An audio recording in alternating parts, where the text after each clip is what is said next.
Well, good afternoon to you. Very warm welcome to the final round of the very first Ladies European Tour event of 2024, the magical Kenya Ladies Open.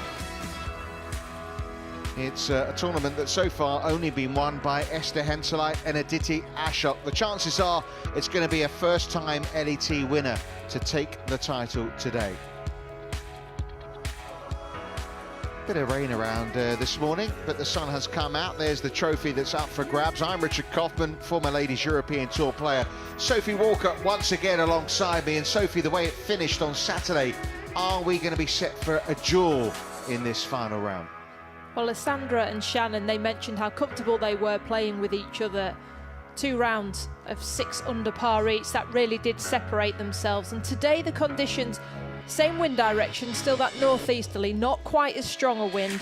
It softened slightly with the rain. I can see these two in that final group pulling away from the rest. Well, the leaders went out a couple of hours ago now. They're almost reaching the turn, and it's been an interesting start, I think it's fair to say.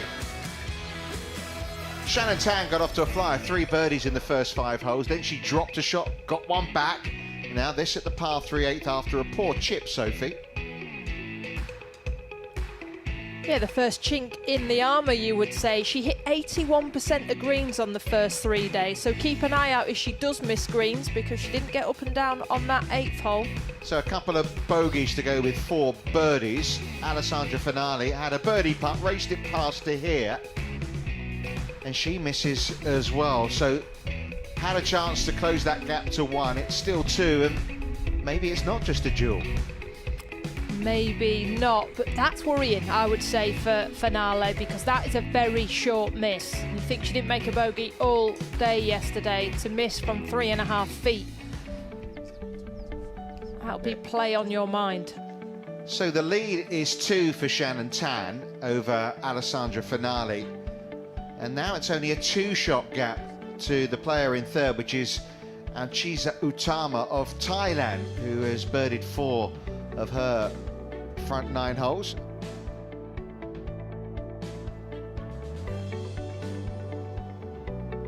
There we go, confirmation of that. Manon de Roy's having a bit of a day as well.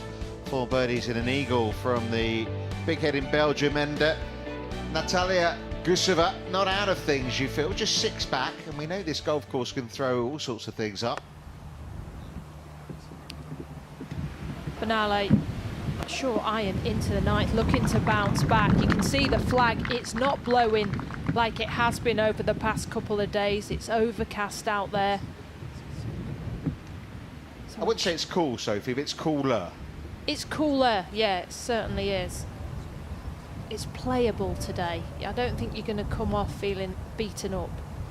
Well, Samantha Bruce has had a pretty poor start, double bogey and a bogey. No birdies yet so far for her, so she's 3 over par for the day, back to 1 under for the tournament.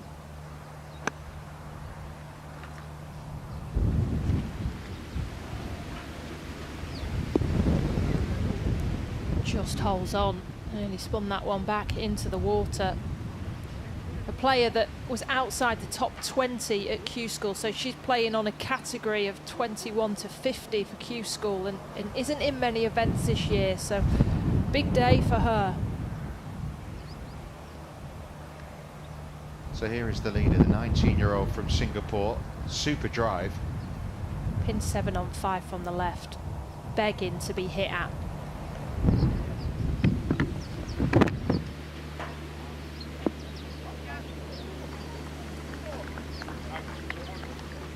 Says she plays boring golf. That was that there, keeping it away from the water, leaving herself that 20 feet birdie putt down the slope. Really impressive start from her, you know, sharing the lead, going the final round.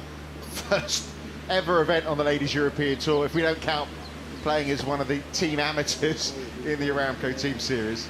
She only turned pro a few weeks ago. She went down to Australia. She won as a pro. She didn't get the trophy, but she took the prize money on the WPGA. She came 8th at the Victorian Open last week down in Geelong. So he's kind of just riding this wave at the moment. But it is a massive step up that you would never know. This is the next hole they'll come to, the par 4 10th. Goes all the way downhill. And Utama, you feel like in this right now, although maybe not the best position to be here at 10. Well, yesterday she only hit 5 fairways, and I thought if you're going to make a move today, you've got to start hitting more than that. This one, it is a wedge, but she'll have to work it quite significantly from right to left off the edge of that green. Flag is 24 from the left.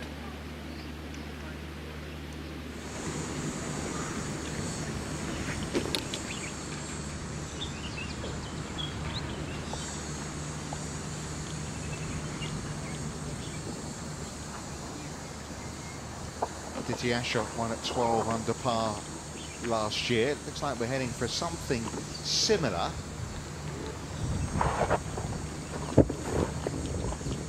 Bruce for a 3 on 9.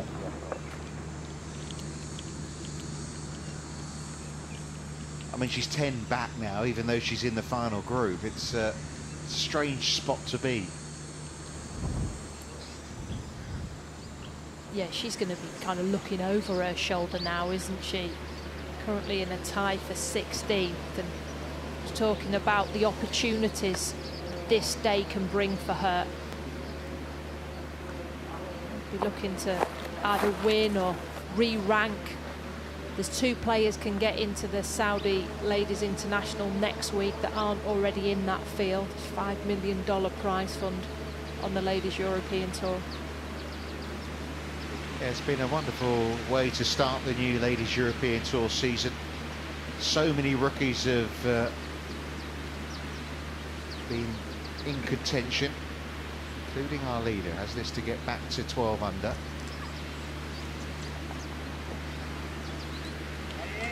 Oh, not to be. So once again, Finale will have the chance to cut the deficit to 1. Hold a beautiful putt on here yesterday. Yeah, she did. Her putting was great. She had 26 putts yesterday and actually went level par for those last few holes. She picked up a few and got tied with her, so she is used to playing catch-up. This one back up the hill.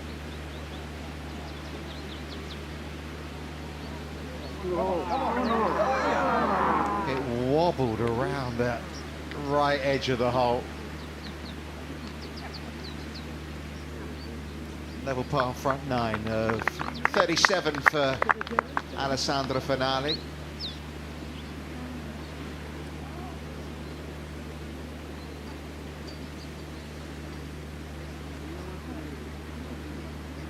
Tan will go out a couple under, but a little bit of hope for the chasing pack. I think so, but when you are chasing, you know, those shackles are off, you can go for it. You have to look at, once they get through 11 for me, the easiest hole on the golf course, plays half a shot under its par. You get through that, and then those people, you can start judging where you are on that leaderboard from there. Another one goes for Samantha Bruce.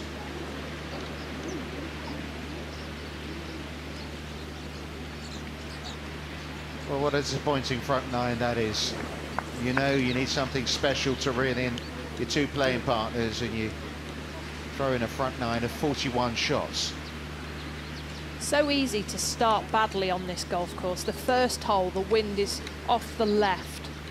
She made 6 there and has just been behind the 8 ball ever since.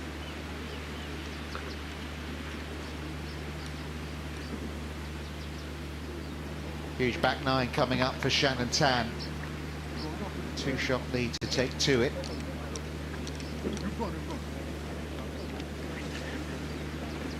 Yeah, not even a pro a month, and yet here she is leading, going down the back 9 of her first Ladies European Tour event. The drafts are going to get a give you of those leaders coming down that 10th hole.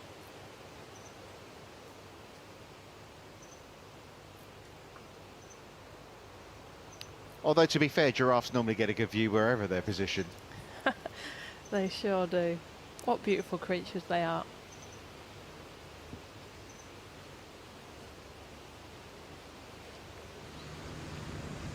This will test you. Bogey free so far, 4 under, and has 60 feet between herself and the cup.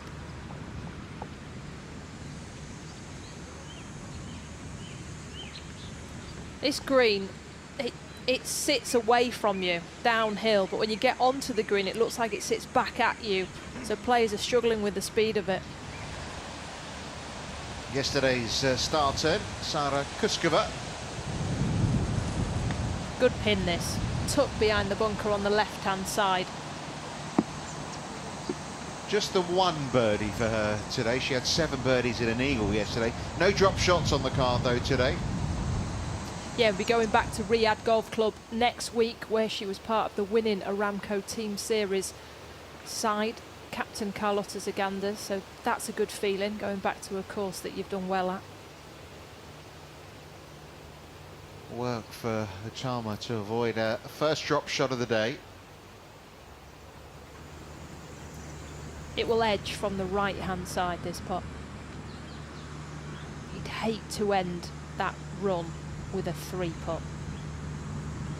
This is a momentum-saving par putt to come right now.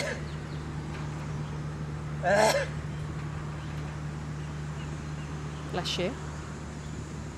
Yeah, an opportune moment to have a little bit of a sneezing fit. Especially with 11.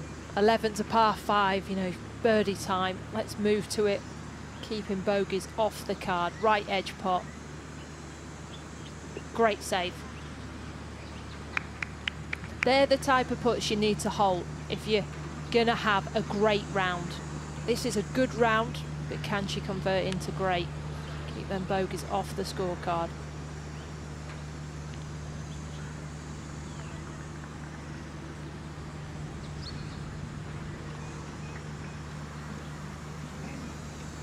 From the tee box, Alessandra Finale wants to play this down the left-hand side.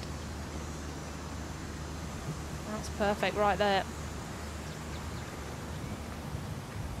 Scoring, it seems a little better today. I know we had some low scores out there yesterday, but it seems a little better today. Although, you know, look back at those trees beyond Shannon Town here at the 10th. It seems like it's picked up. Is it because we teed off a little bit earlier today?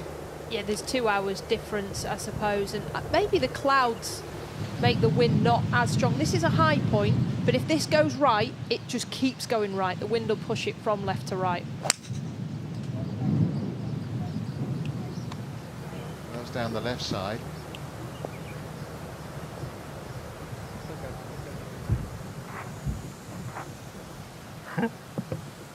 Not a good lie. Patchy down there, but it's way better than being right. The only good thing about right is you get to visit the giraffes.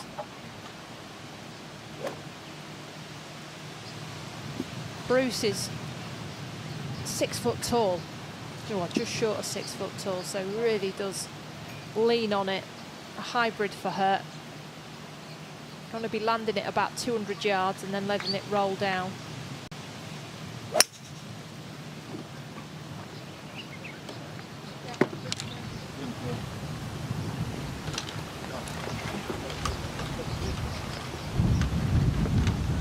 Keep on running. May have been a little bit of rain in the last few hours, but it hasn't softened that course too much. 310-yard hybrid. Thank you very much. Up and down day for Chiara Tambellini. Some really good birdies. Well, she punches the air there. That was for bogey. One of those that found trouble off the tee. First you celebrate and then you give yourself a talking to. The 11th putt for eagle. Kuskova. Uphill, slow. Delightful. Well, she had an eagle yesterday. What a move it's been for her. She is now 5 under par, tied for 5th. Remember, she was 55th after 2 rounds. That's some move this weekend. She said, I was playing well going into this week. I shot 5 over and I thought, still playing okay. And then, yeah, she just kept believing. Just let the process take care of itself. 2-shot lead for Shannon Tan over Alessandra Finale. Manon Deroy putting together one of the best rounds of today. And Lexi Försterling, what a terrific fight back. Bogeyed her first 2 holes, but you can see two-time winner last season is 4 under for her round. And look at Laura Funchstick, 6 under on the front 9. She's parred every single hole on the back 9. And she's hit it close as well on the back 9 and not converted. Maybe a score of what could have been for the German.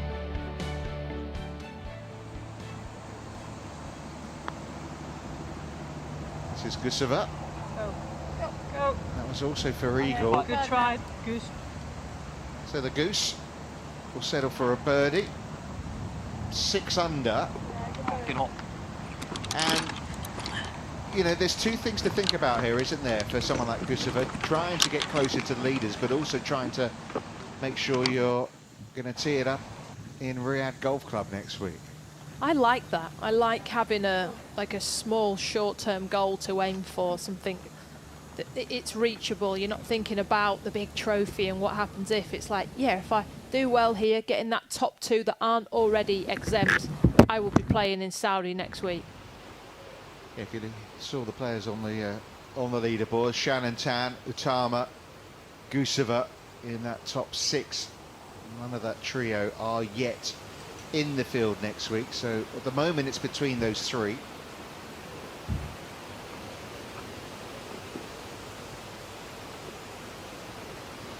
She's like a veteran in this final group. She's been on tour now 12 months, Alessandra Finale.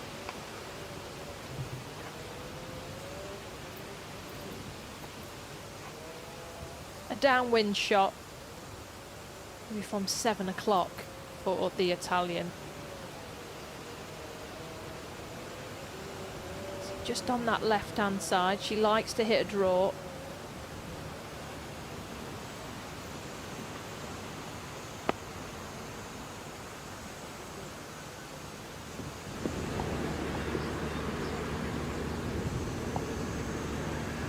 Well, yesterday she got one to just sit and dance around the flag. Today it took a big hop.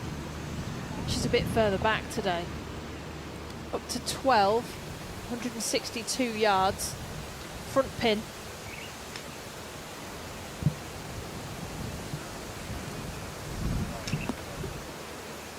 And that's wise. If you go at this flag or right of it, it brings the bunker short right into play and the slope.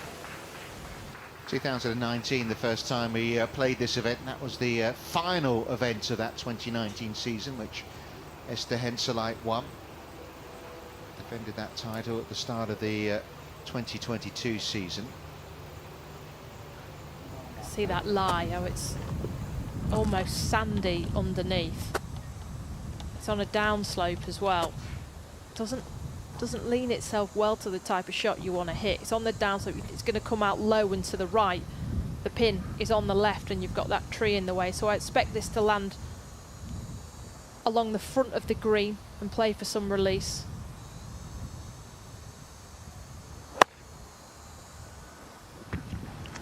Does hit it high naturally, Tam. That's so well controlled. Her height really does give her an advantage downwind that she can stop the ball. It's when it's back into it that she'll start having troubles. 74 yesterday from Gusova, a little bit of a setback. She's really responded well so far. And another birdie opportunities coming up for the player born in Moscow, living nowadays in Miami, where she went to university. Apologies again for a little bit of breakup we've got.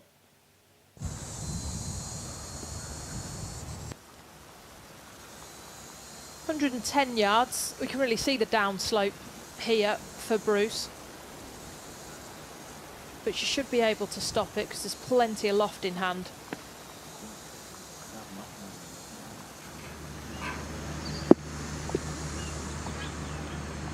All over it.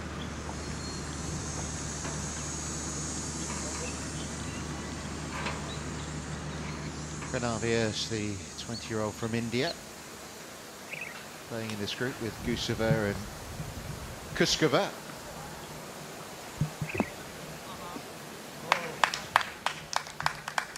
We're going to have fun with Gustavo and Kuskova, aren't we? I was just thinking that. I had fun with it yesterday. They weren't playing together. From one Indian player to another, Vani Kapoor now at 5 over par. This must be a goodie. Back right pin. Finish on a good one. It was a goodie. Yeah, Tap well that done, one Vani. in. Pack your bags. See you later, Kenya.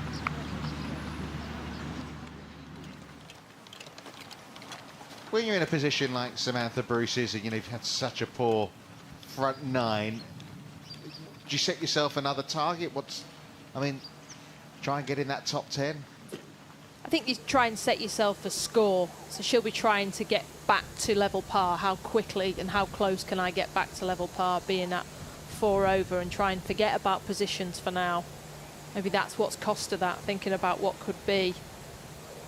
Oh, plenty yesterday, as you would do with a 66 around here, Kuskova.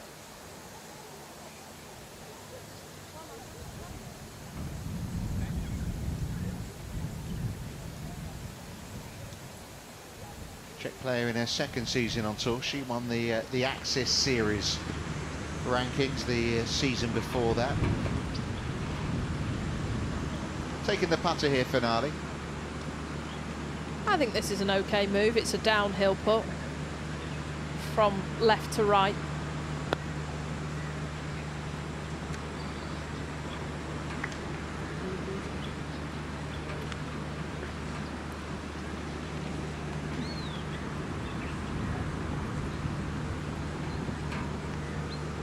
Stressful being in this position in the final group, tied for the lead. On a course like this, you want to just roll those putts close.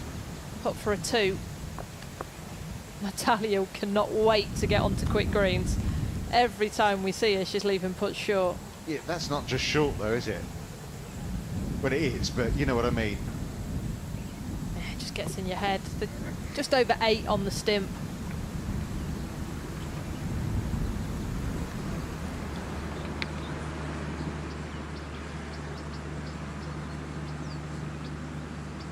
This one will just come off the side slope to her right hand side, and this is what you need sometimes. Flip into the back 9, reset, start again, roll this one in for a 3. It's not the best stroke. She was aiming right and then tugged left.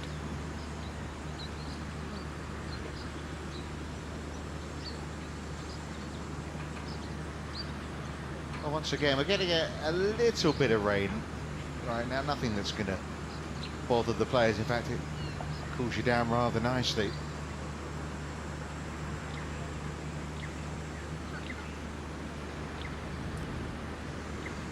This to re-establish a 3-shot lead for Shannon Tan. Not so much in it.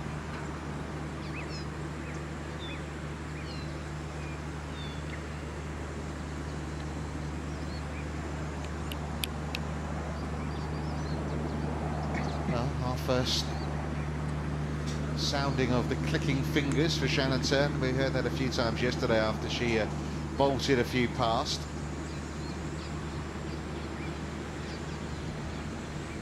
Well, says that she plays 6 rounds of golf a week. Only really has one day off every fortnight. And when you are playing a lot, you're holding these for fun. You're out there, you're scoring. So many players you see just beating balls all the time. I like the idea of playing some golf, converting 3-footers, no gimmies. Gets you in the mentality for being out there in a tournament conditions. She's seen the way the ball's gone past the hold as well. Inside right.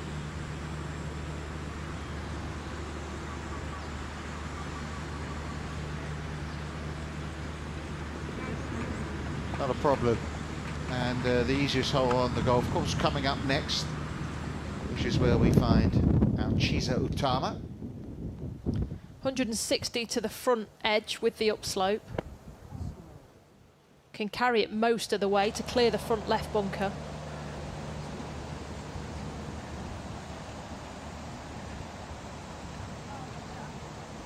Just short of the green, that one. Pranavi Urs. Let's see if she can get this one to the hole. Yes, she can. Gets herself to a couple under. Sounds like she's got a bit of support out there, Pranavi. One of the players who came through qualifying school. A couple of 73, 71 yesterday. Is a par 73 around this Baobab course. And it is such a cosmopolitan field. We have 36 countries being represented here this week. 20 rookies, and many of those nationalities, many of those rookies have been featuring on our leaderboard.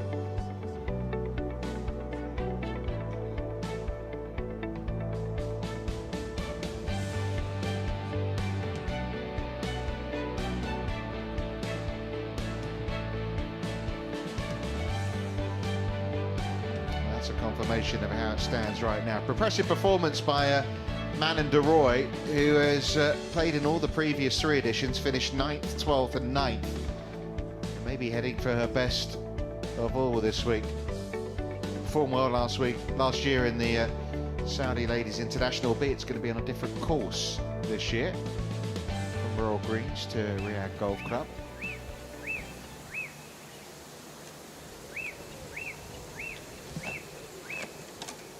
Three putt. I told you she would want to get off these greens. Oh, Tama must have caught the tree with her second into 11. About 15 yards of green over that bunker. It's all downwind. Yeah, go, Played go. one right there.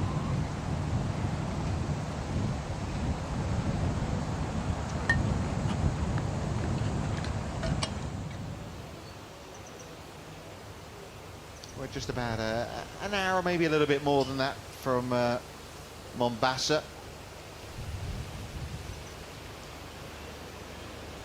Close to the Indian Ocean. You can almost see it in the distance. It's a bit murkier today, unfortunately. Final grouper on the 11th tee.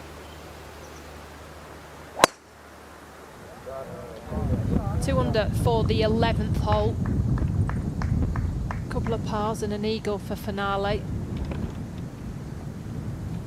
It's uphill tee shot. Bunker on the right hand side is in play, 250. Don't really see the line off the tee that well. It's uphill. There's a couple of trees down the left hand side that you can start it over. The wind will be coming from down off her left shoulder from about 7 o'clock. Just trying to hit it further up the left hand side than you think here.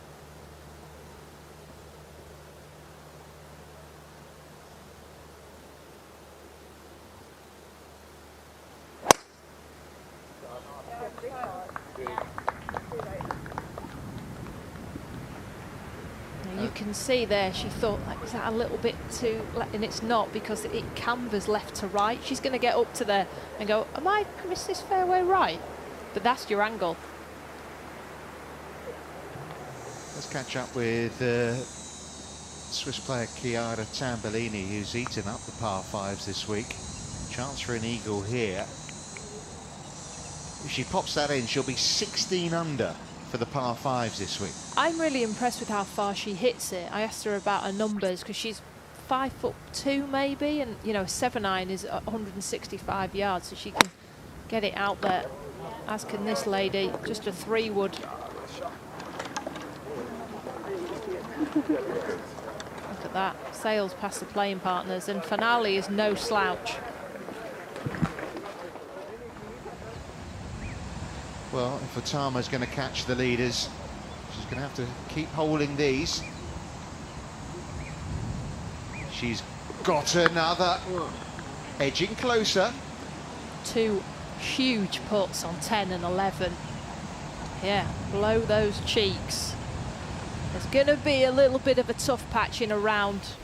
Hopefully that's her getting through it in 1 under par thanks to that putter. Well, we wondered if it was just going to be a duel this afternoon in Kenya, and Chisa Utama has other ideas.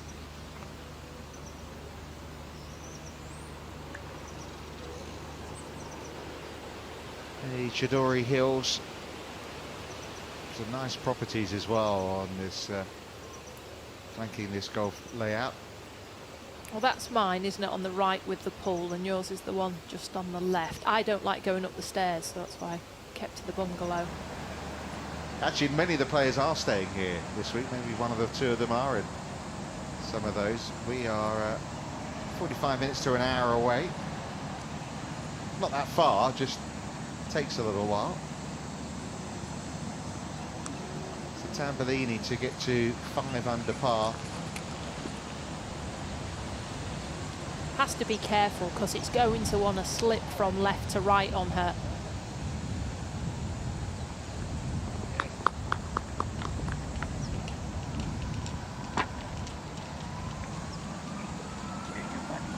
Graduated from University of Mississippi last May.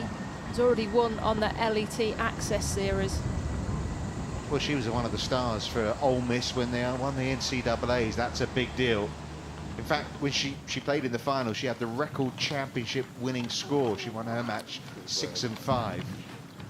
You know, I spoke to a performance coach, and the first thing he said was competitive. And you can see that she walks around and it's stomping around. Wouldn't want to play Chiara at match play. Nice to see the crowds allowed to come out on the fairway behind the final group. Almost old school.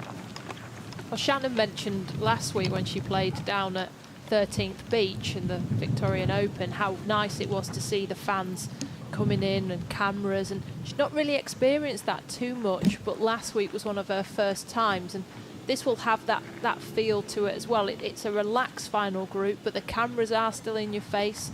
There's people expecting you to hit good shots out there. So what happened last week with that top 10, literally last Sunday over in Australia, that's going to put her in good position for today.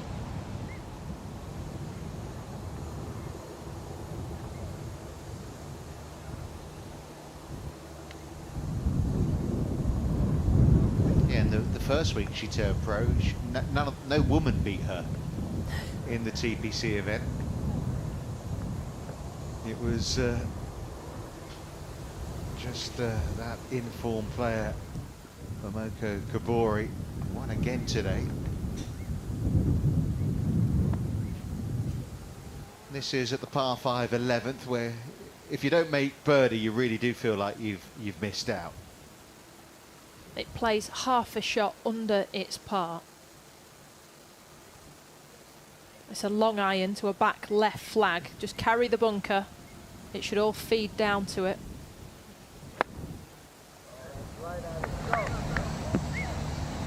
Someone said great alley. It was right at it, just got gobbled up by the bunker.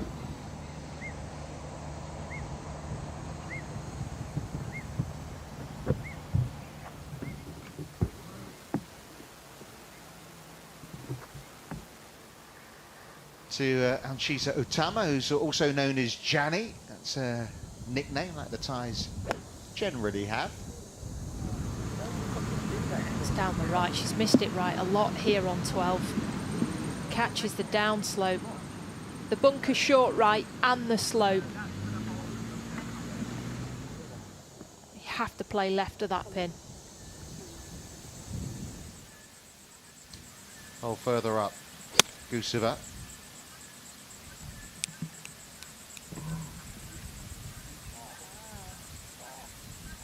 It did what you asked.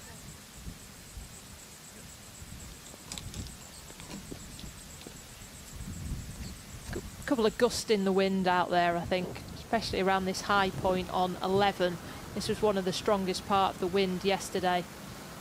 It's a cross as well as helping if you come from the right hand side, but boy is it a good look playing up this green.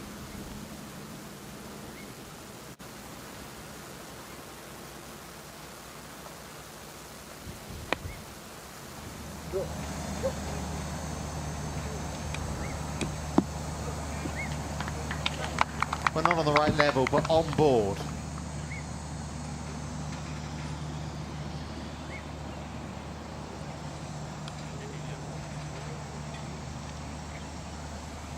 Kuskova now at 13.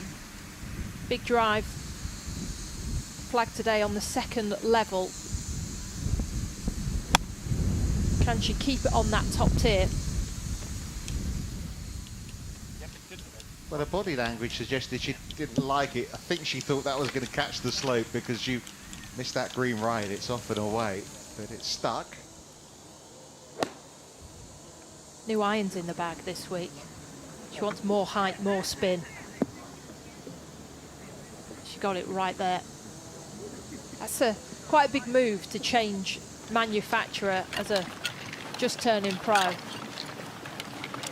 Well, in a sliding doors moment right now, Shannon Tan would be at Texas Tech enjoying her sophomore year.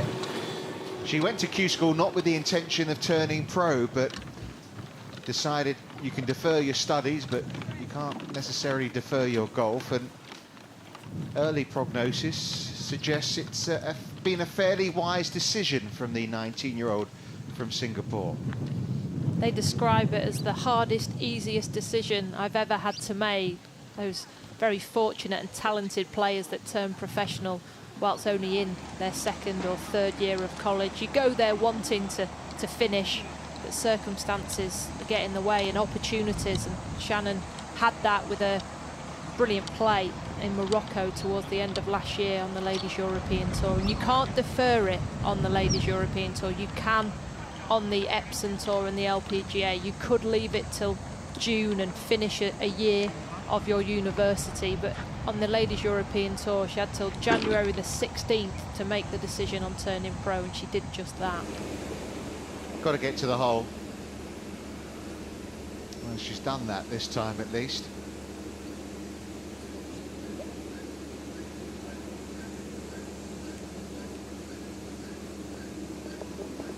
Jim McLean, the famous golf coach, described her as the future world #1. She likes the sand on this hole than the 11th as finale. It's not the hardest of bunker shots, this one. It'll run from left to right when it gets to the green, feed towards the hole.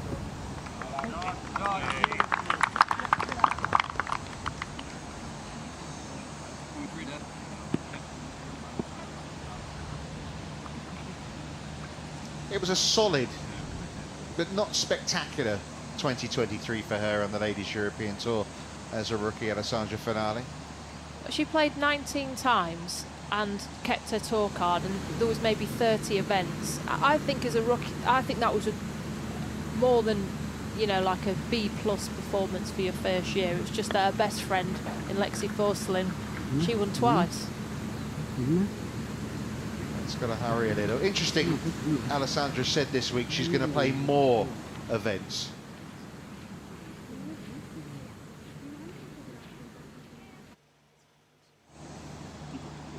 Was for Eagle. She hasn't had a birdie yet today, and they don't come much easier than here at 11.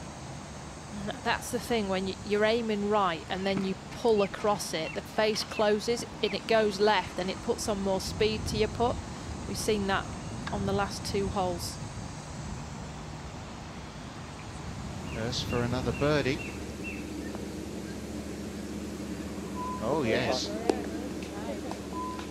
On the birdie train, 2 in a row. Got to enjoy them when you make them.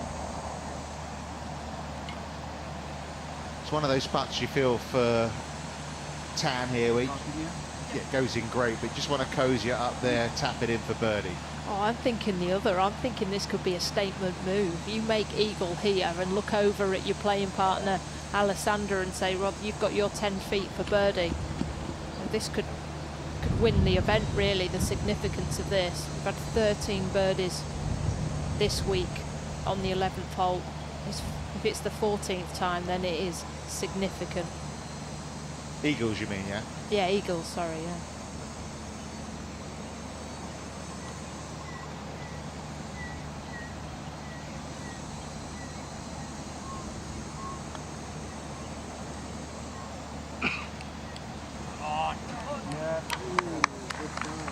Good putt. See, because I think that still puts some pressure on Finale here. She knows she's 2 back. She She's pretty much in her mind knows now that Tan's going to make birdie here. I think it puts pressure on her, but it would have deflated her. I think she'd have thought, oh, I think that's it. Fair enough.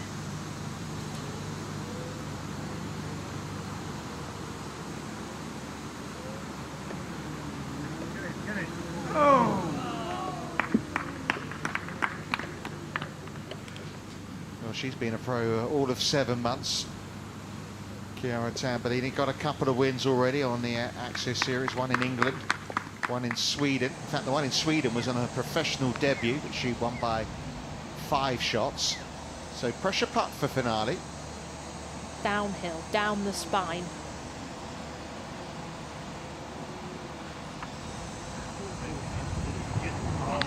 It's still moving. It's going. Count to 10. This is huge. I can't believe that's not going to fall. Well, at the end of the day, that could be the difference. It oscillated, didn't it? That was why I called, thought it's going to move in. But you're right, what, half a centimetre could be the difference.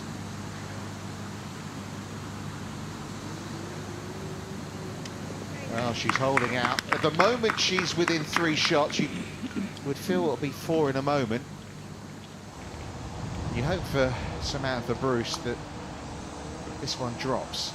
She needs something positive today.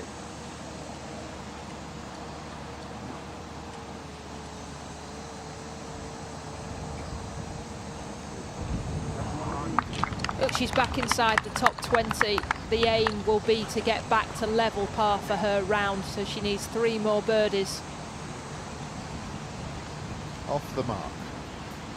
Hafid, her caddy there, he's a professional in Morocco. They teamed up together at Q School. First time they'd met, and he's now out here caddying for her in Kenya.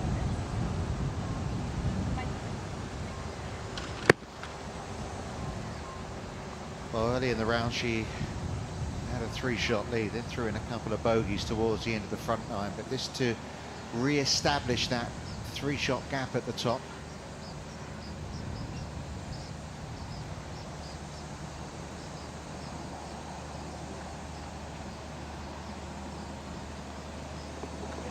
She's birdied this hole every single day. Moves to 12 under par, Shannon Tan.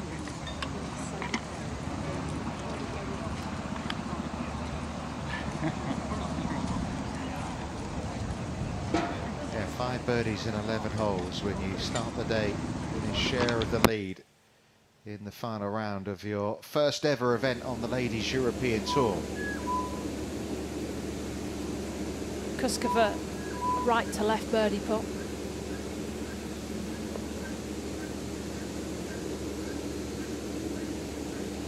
That really dived at the end, didn't it? Ooh.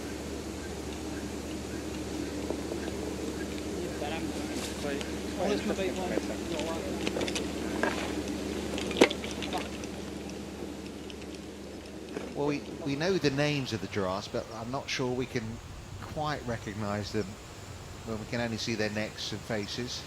Unless you're any better than me at that, Sophie. Well, we spent more time with the giraffes than we have with the players this week. Every time we go to the driving range to get our research done, we get distracted by those 3, don't we? We do. Char, Valentine and Kapoy are the names of the 3 giraffes. All of them rescued from the Sambu area. So this is a wildlife sanctuary. Many of the animals who needed rescuing either from drought or human conflict.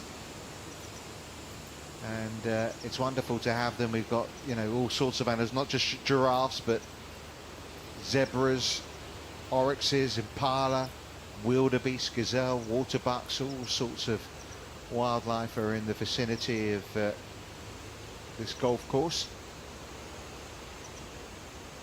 Now this is where Tan's height should come into play, because I think if she does fly it at the hole and it carries to it, it'll stop. I mentioned the downslope on the right hand side. Okay, and we're coming down just left of like that sort of TV tower. Yep. Like 1 or 2 left of that. Yep. Let's get a good start line, okay? Good stockade. Robin Ellis, the man on the bag. They hooked up at Q School together.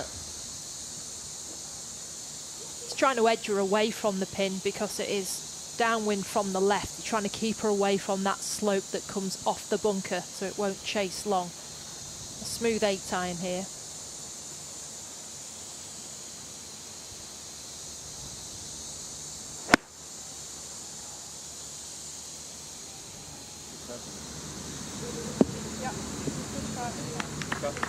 That's textbook. Exactly what Robin requested there.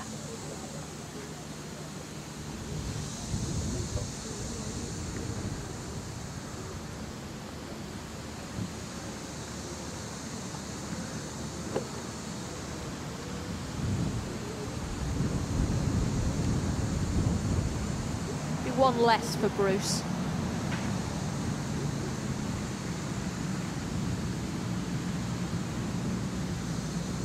Still wants the same line though. Well,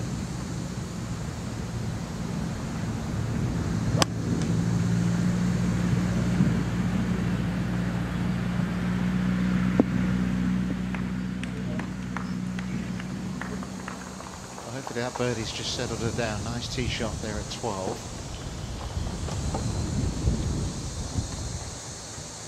She's just the third player from the Philippines on the Ladies European Tour. Shannon Tan, the first from Singapore. Finale hits the same clubs as Tan.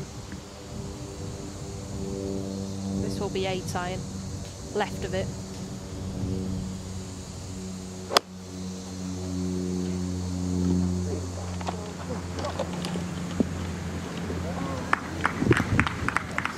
Some strike that. Carried the slope. Asked for it to go, it listened. That extra couple of yards flight just meant that it landed at the bottom of the slope and not the top and flew through. Well, you saw the names on the trophy. Esther Henseleit twice, Aditi Ashok once. Who's going to be following after this 2024 edition? Right now, the favourite is the teenager from Singapore, Shannon Tan, who has a 3-shot lead over Alessandra Finale. Utama now just a stroke behind that in third.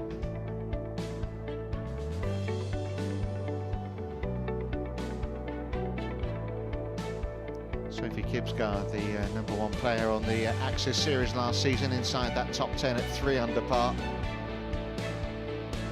Been a day of some no scores out there. 67 in the end from Laura Funstuck. Leanne Pace with a 68. Remember, it's a par 73 here. And good to see Cara Gourlay bouncing back a little after yesterday's travails, not feeling very well. 4 birdies, 3 bogeys so far from the South African, who led at the end of rounds 1 and 2. There's Samantha Bruce now, back inside the top 20, and a nice finish from the player who finished 3rd on the rankings last season, Diksha Dagger, with a round of 68.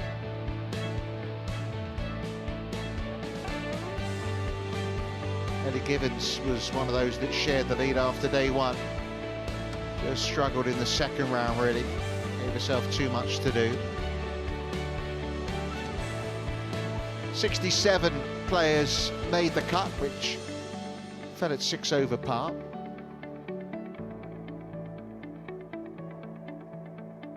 There's Momoko Kabori, whose brother won again in Australia this weekend.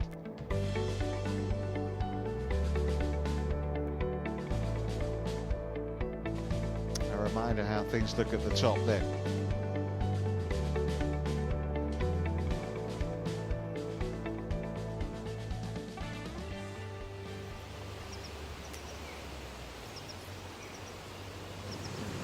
It's a wonderful view, isn't it, from up high?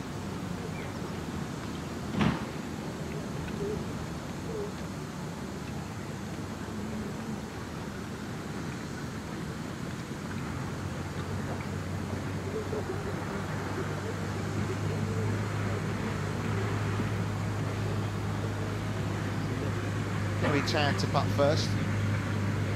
Just trying to find something, using aim point, standing, feeling the slope between your feet. It's a bit of a channel here. I think that's why they're struggling to find something. It has to come from right to left. very Brooks Koepka in the style of her putting. She has the finger down the right-hand side of the grip. She wipes the blade before she hits this pot.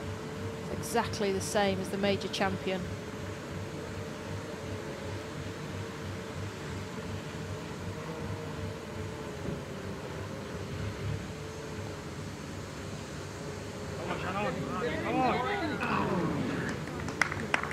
Fabulous try.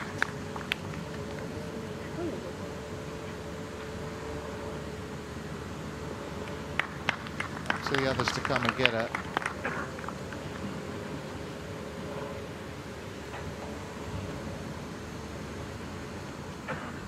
Tama putting a fine round together now at 13. Not the angle this, coming across bunkers to a right pin. She's got to play away from it. Mentioned how she only hit 5 fairways yesterday. She's got to start hitting a few more.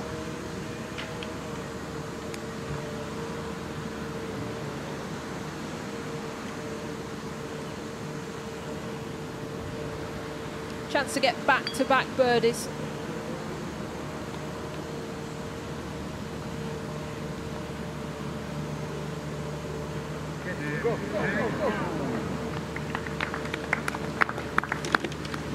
They're back, aren't they? They were there yesterday having a little picnic.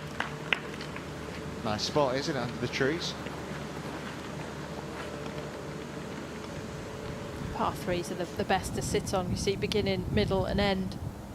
65 front, 82 pin. So good from that number. You ask the players, they all like that 85, 90 yards. Well, it was a bold attempt. It's a little slap of the thigh there, maybe a hint of the frustration for Finale. I think she fancied that one. 11 into 12, you know, you don't birdie the easiest hole on the golf course, and you Shannon Tan, the leader, does, and then there you've hit a good putt, you look up and somehow it stays out. Has to stay patient, needs a little bit of help from Tan, but the next 3 holes incredibly difficult off the tee, 13, 14, 15 to hit the fairways. One in the camera. Maybe.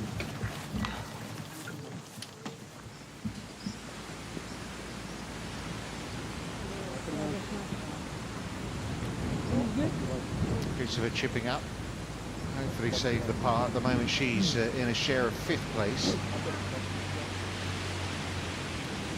Winner of Q School just about a month ago now, Natalia Guseva. Ayako Uehara. 1 over par for her round today. 3 bogeys, 2 birdies.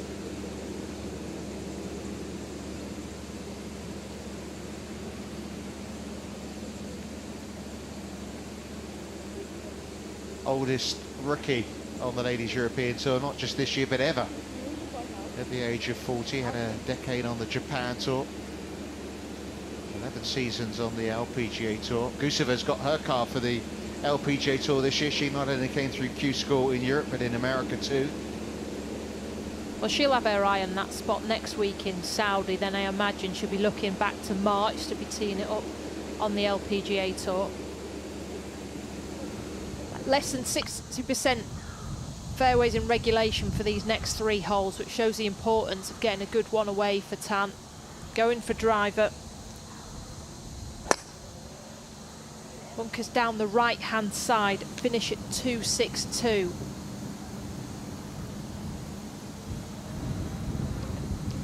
A little look of concern. It's a bit necky, wasn't it?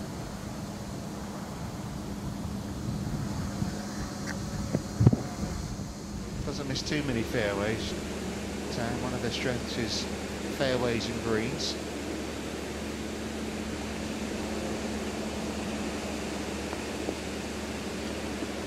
Well, given her situation, that was not what was required from the Tama.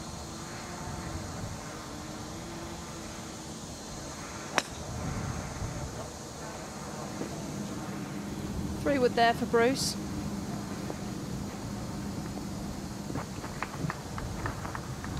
There is some power in that golf swing.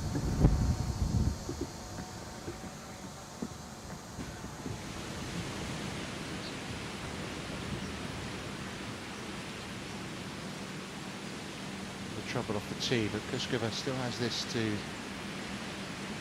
try and save a par. It's funny, well, it's not funny, but yesterday she was holding everything. Today they just won't drop. You miss the 14th fairway, you drop a shot. That's what the stats suggest. It's so narrow for these 13, 14 and 15. It's why when you're kind of nervous, that's why you've got to keep an eye on the leader now, because you've got the lead. Are you going to be hanging on to it? You don't want to be steering it round those holes. Quite happy that she took driver in that sense.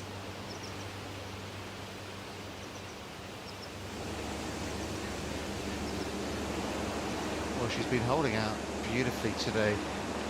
Miyako Itama, 5 under for the round. Player comes from Lopburi in Thailand, bases herself at the Thongchai Jide Academy, and the former Asian Tour DP World Tournament winner has been playing a big role in her game, has been working very hard in the build-up to this week on her putting, and from what we've seen, it's worked pretty well. And as I say that, commentators curse strikes, and she misses one. If you look at it, it's kind of out of the 4 rounds. She's gone good putting, not so good putting, good putting. It's a little bit up and down, but the fact that there are some signs, it's obviously she needs to work on it, but there are some positive signs. 25 puts on the first round.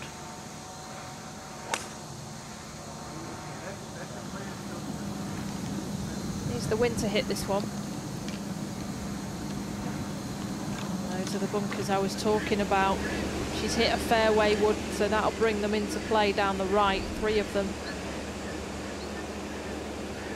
Yeah, suffered with some ill health, did Uehara the last few years. She had a problem with her lungs, had to withdraw from the Evian Championship in 2021, and then didn't compete again on the LPGA Tour for 13 months. And ended up losing her playing rights. So decided to give the Ladies European Tour a go, and it's great to have her on board.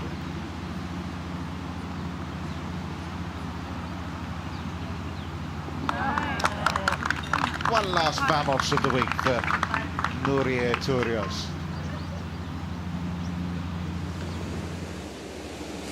3-putt bogey. That just stopped you in your tracks. Yeah, and that means now she's 5 back of Tan, and holes are running out. See Finale not getting past the bunker. She's in the front of it there. Tan took driver, cleared it, but where has it gone?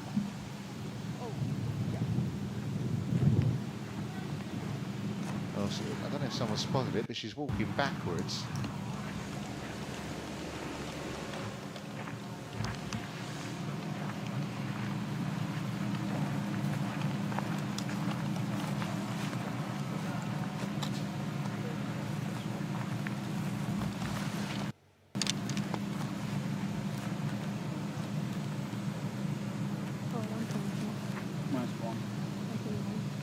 See, it's a very sandy lie, isn't it, out of that grass. Got lucky though, she's missed the bunkers. That was a weak strike if you think that Finale's in the bunker with a 3-wood. She's level with those bunkers, so they're both around the same number. 125 yards for Finale, and well, you'd rather be where Tan is. Her left foot will be on this upslope.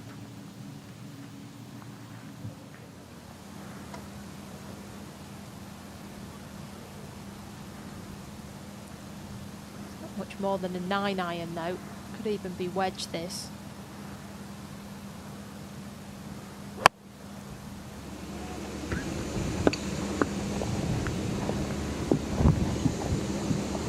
It's all right, plenty of green to work with.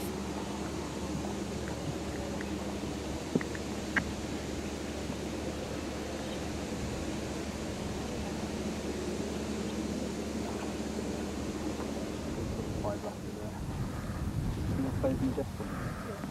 Like right bit. What, this one?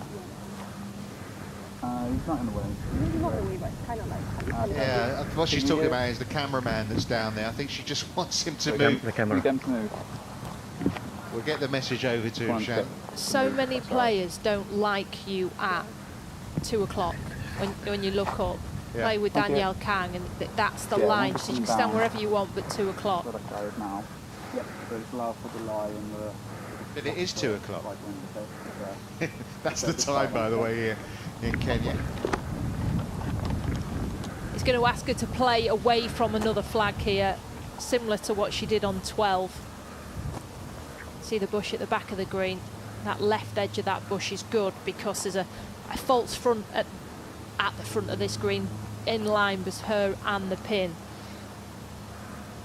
So 125 yards, 30 feet left of it will be the start line.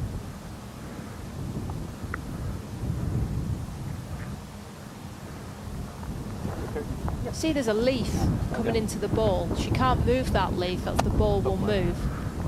There's a gust that's just come.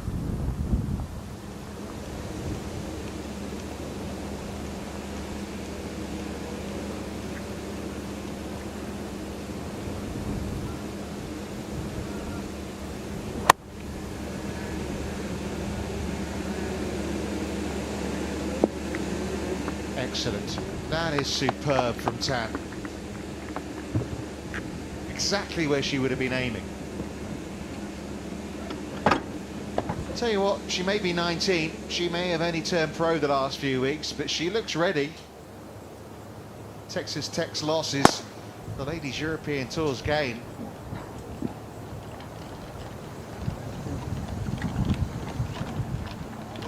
There's a bunker down that left-hand side at 261. Let's hope it's short of it.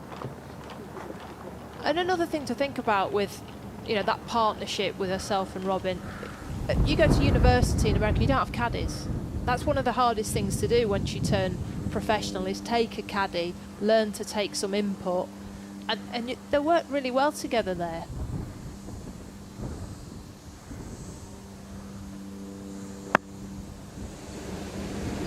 This one's got some side spin on it.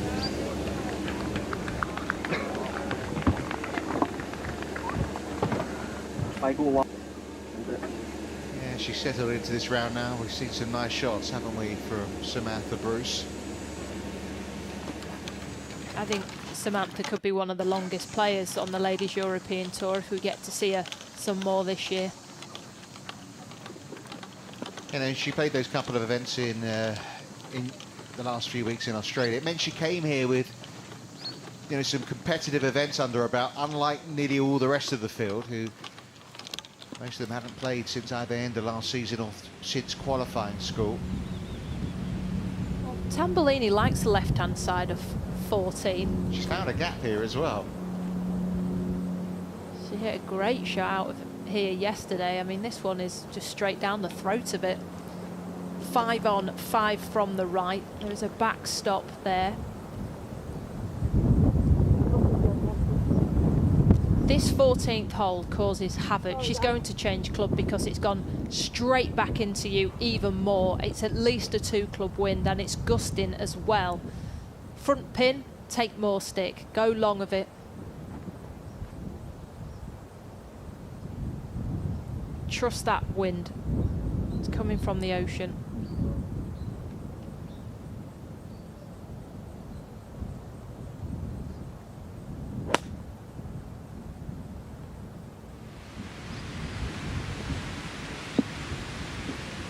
So good.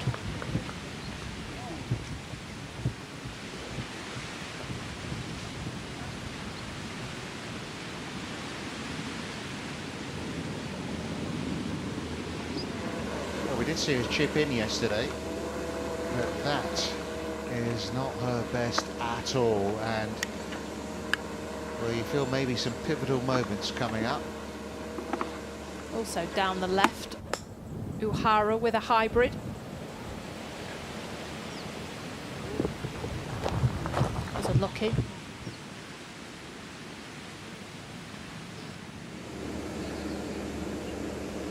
Still your turn, Ali. Finale for par.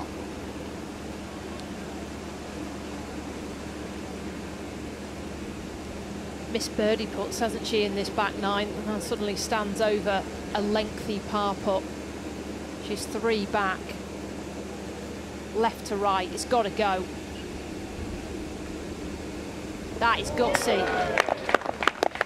Vital. Superb. Got to hang around, you can't give it away. Just level par for the round. There's still time. So she was short of it. 100 yards shot here. It's playing 115 yards at least. You really start to hear the wind back into the players' faces on 14, and when you've got loft in your hand, it's not the equation. Height and wind into, never a nice combo. See if you can fizz this one in.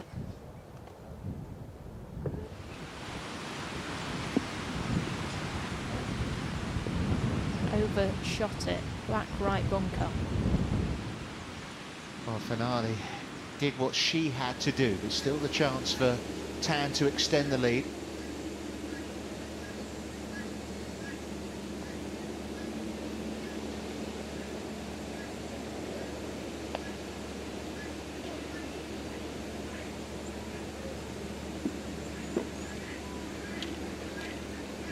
Big moments there on that green. There's a chance for a 2-shot swing in Tan's favour, but it's going to be as you were probably. Lovely shot in from Bruce, so it's just to climb the leaderboard a little bit more.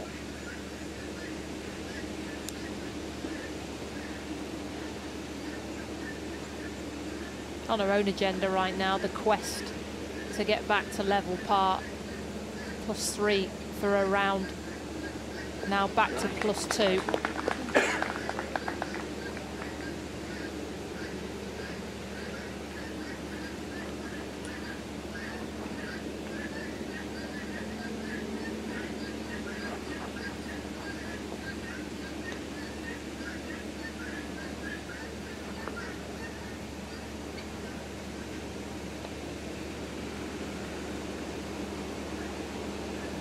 Five holes to go, and the lead is 3 for Tan, although for a while at this 13th it looked like that might be a little bigger, the advantage at the top. Especially because Atama's just bogeyed 13 and hit it in the bunker on 14. That could be pivotal.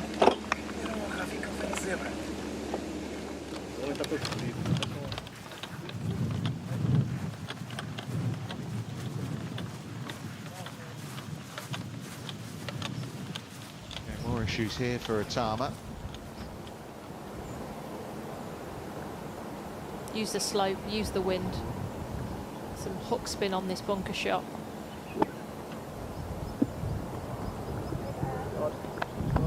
That is delicious.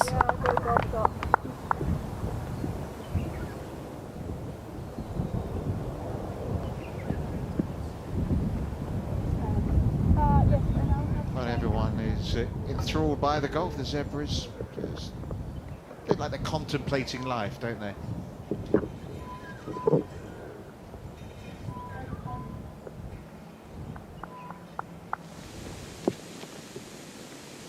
Striped it. Very good, like it. Using the tee box, she does draw the golf ball, so from the left-hand side, she's trying to play this dogleg left to right, straight up. Bunker carry 220, bunker left 260. Just doesn't suit a drawer of the golf ball, does it? This left to right dogleg.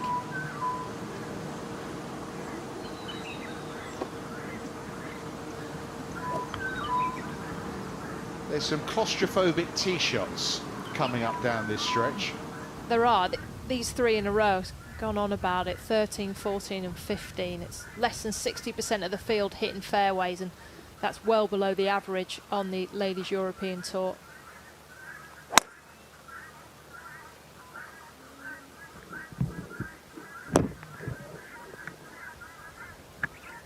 Cleared the bunker at 220, but they'll have some trees in a way for a second shot.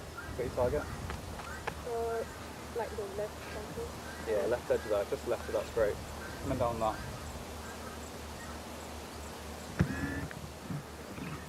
Plays back into your face as well here on 14. It's 348 yards a hole, but right where it doglegs, right where it goes to the right, that's the landing angle. So you're hitting across a fairway, which makes it narrower.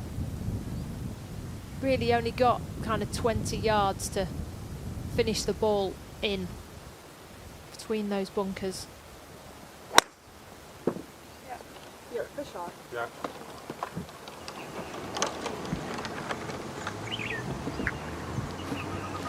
That could be in the sand, you know. That was a spinny left to right shot, got caught up in the wind. So we'll have to wait and see. Those bunkers down the right. Well, it was never going to be straightforward, was it, for Shannon Tan? Although she's doing her best to make it look so far. It's a healthy lead she has. Take that far, you okay?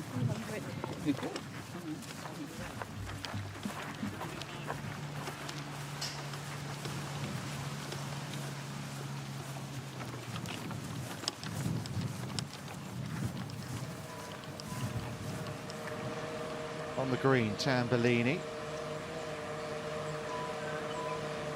It's for birdie. Never going to quite get there though from the Swiss player.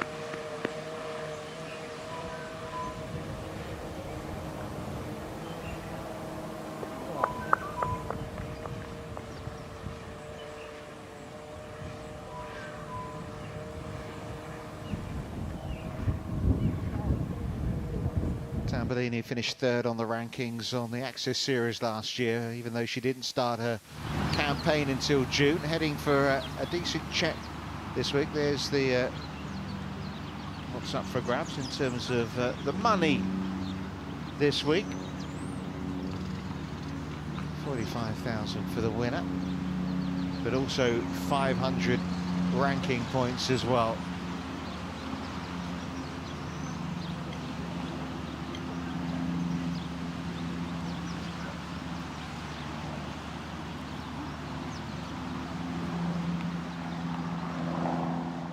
It's a tough examination, this Baobab course, and it's certainly going to test the leaders coming down this stretch. Kuskova's found some trouble here at 15, just missed the green.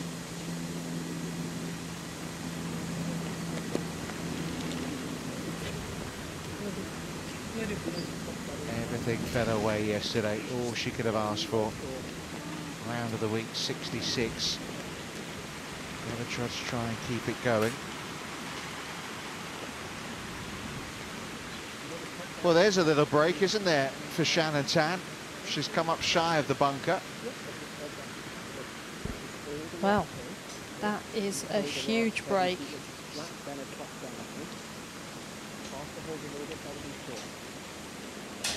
Has 140 yards to the front, flag 145, which just shows how spinny she got that.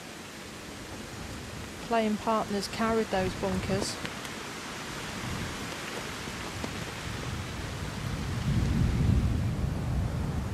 So 145 yards, it's playing at least 160.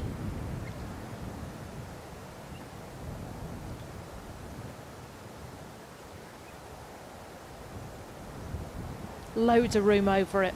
Green that slopes from back to front.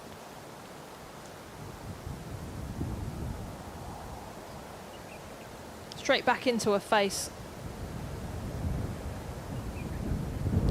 Saw her do this a little bit yesterday on 14. This is the gusty part of the golf course.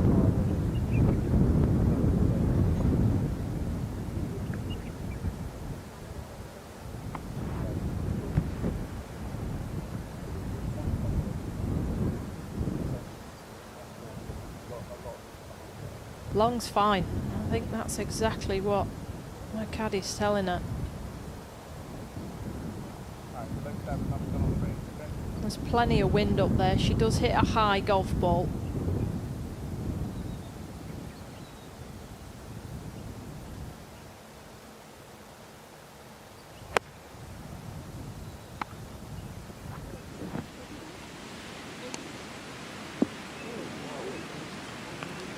I can tell she didn't really trust that one. But no damage done. Sometimes you can't believe what club you have to hit when the yardage is so short. Could have been a 7-iron there. So front edge for our leader. Trying to scoot one down there for Bruce. It's a decent effort.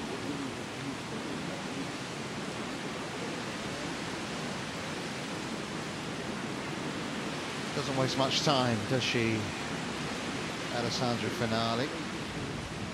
Although with this gusting breeze, sometimes you do have to back away.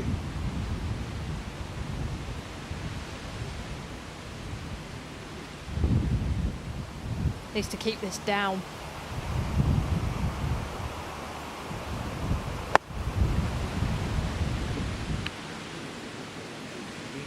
Yeah, God.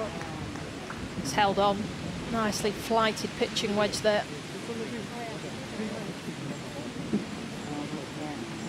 Not really been in this position last year, Finale. She did have some top tens, but never really threatened to win. She did come close as an amateur in a national championship, lost in a playoff. Nice pad. That's more like it. Important putt for Guseva. Getting closer to potentially teeing it up next week in Saudi. Yeah. It's good enough. First event on the Ladies European Tour. There are players in the past that have come on tour once straight away. Alice Hewson, the most recent. Atha Munoz in the past. Just double check it. It's a rare feat. I think it's on, but just double check. It is. I mean, you'd think normally I'll just try and make the cut and see what happens, but you know, Shannon Tan at 19 years old is just blown me away really with just how well she's constructed around a golf. You know, you hear her in the interview and you realise, oh yeah, she is quite young, but when you see her golf game, it's very mature. It's the course management as much as anything. She talked yesterday in that, you know, the interview about the game plan and, you know, not necessarily feeling nervous, more focused, and, you know, saying that she likes the pressure, but it doesn't come much bigger than this. I'm not sure whether she's felt it quite like this before. I know she has won a professional event. She won the Singapore Ladies Masters, which was part of the China LPGA. I thought in that interview when she said it's just a golf shot, I thought that was a really good way of putting it into context. Like, it's not the end of the world if it doesn't go well, but when I'm over that shot, that's all that matters in that moment. I'm not going to think about anything else.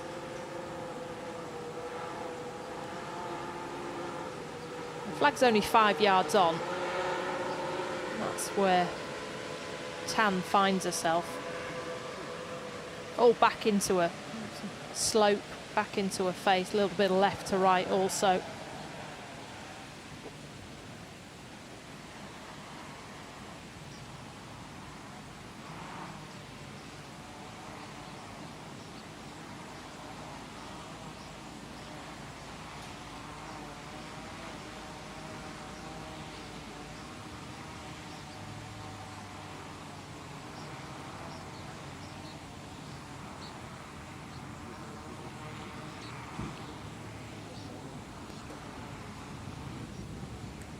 And after, you know, two uncertain shots, you'd say, the miss it off the tee and the not quite trusting the second shot, to walk away with a simple par, we'll take that. Finale hold one off the green here yesterday. She chipped it in. Can she put this one in? It's closer, but it's off the green. You've got to be thinking of those memories.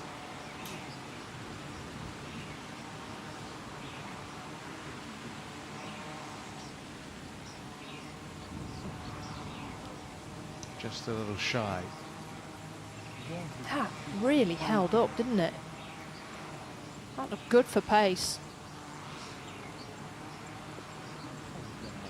and you start now to come thinking about how many holes are left. You know, she's played alongside Shannon Tan now the last couple of days and probably thinks she's not going to do too much wrong. I think you know you've got 16.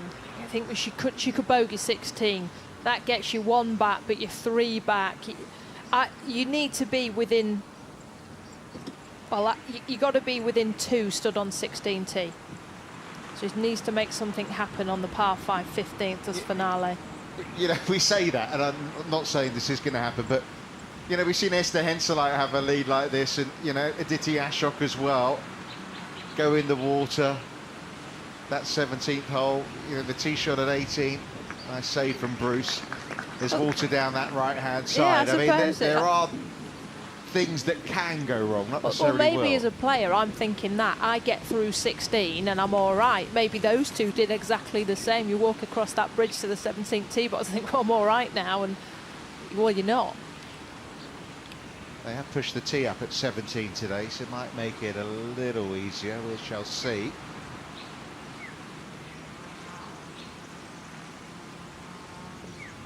Four holes from a dream debut for Shannon Tan.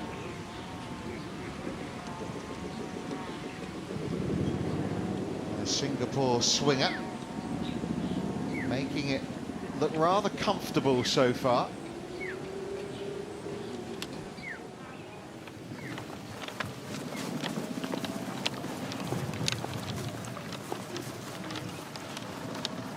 Here's Linda Vesberg, who's having a good week. I should say she's having more than a good week. Excellent shot in at 18. She actually came here 10 days ago. Weather was so cold in Sweden that thought, why not come early? Well, here is the South African Open winner we were talking about, Alice Hewson, won on debut. This is the forward tee on 17, 126 yards. Shows that pin on the ledge. It's going to be a hard one to get to. You can turn it over, you can miss the green. Sneaky one to come.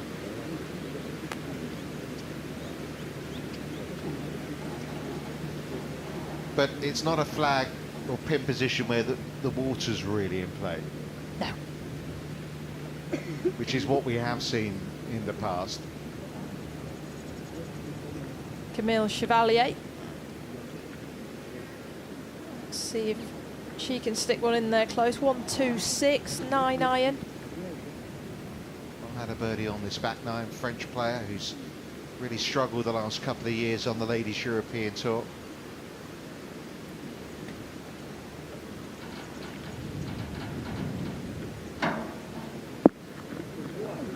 She just slung it in. Used the wind from right to left.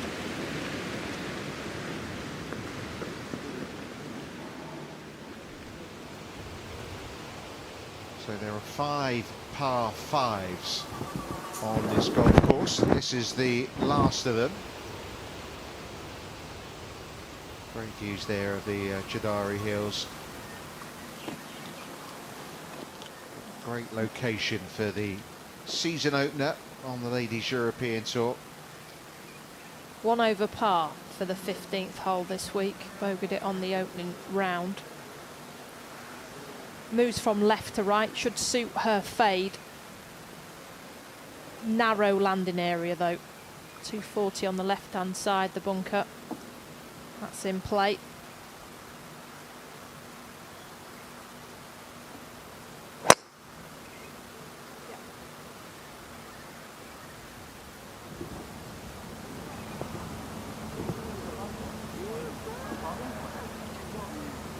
Have to wait and see again.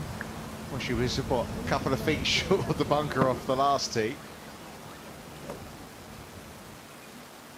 Finale's got a low lofted driver. She gets some real release on it once it lands. If she can find the fast track to the right of that bunker, she might have to go for this in 2 if she's going to win.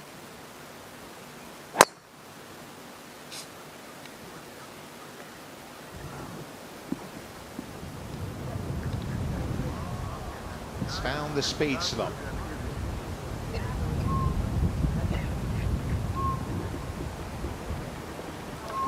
She's within 200 yards of the front edge. And given the situation, got to go for it from there. Let's go.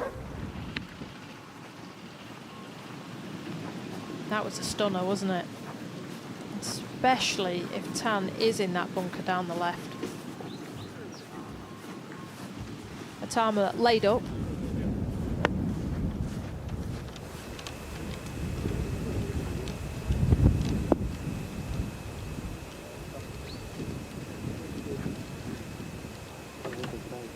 Front. Okay. Tough 16th. Guseva may have path through there. Hit the tree. Yeah. Hit the palm tree. It's gone about 30 yards in front of it. Yeah, this is the hole that could prove decisive at 16th. It's a brute of a hole.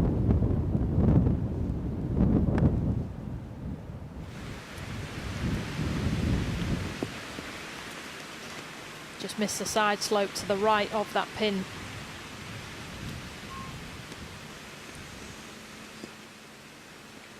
So third shot now for Guseva.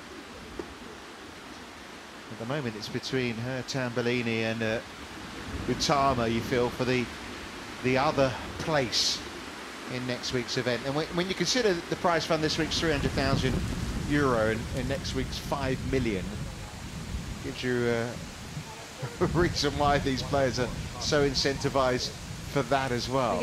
You get more for winning it than what you're playing for, aren't you? This week, it is the talk of the tour. I mean, many players are saying, I'm coming to Kenya to warm up for next week. That the significance on that event, because the amount of money that can be won. We saw last year Manon de Roy did well there, Cara Gaynor did well there, and the next thing you know, it's set up for the year. They've got full-time caddies, they're flying in business class.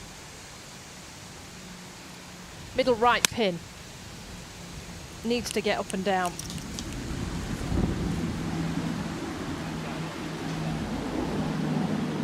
Well, she held a similar putt on Friday from that length. That was for birdie. This time she'll have that coming up from par. Houston up the slope at 17. Everything but. Another good performance here from Alice Hewson. Finished tied second last year behind Aditi Ashok.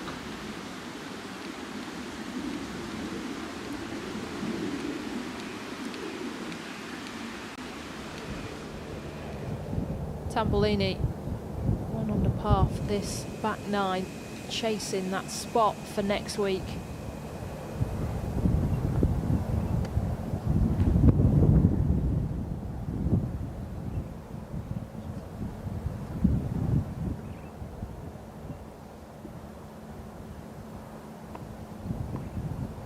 She is very much in the conversation for that 6 under. She remains. Been a good back nine for Anna Pillai-Trevino. 4 under par, and she'll take some comfort given the swing changes she's been making. New coaches in the camp. Jorge Parada, Carlotta Zaganda's coach, and Matthew Tipper, the short game coach. So after the first round, I think she will be happy with that. Over to the final par 5 of the day.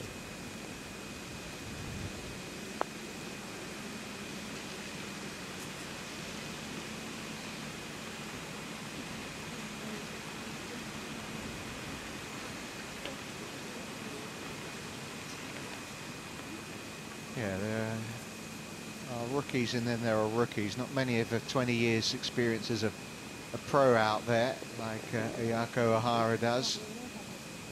Won 3 times on the Japan Tour. So she's had 2 top 10s at majors, and you know, last year she'd play in Pebble Beach. It's all in the name.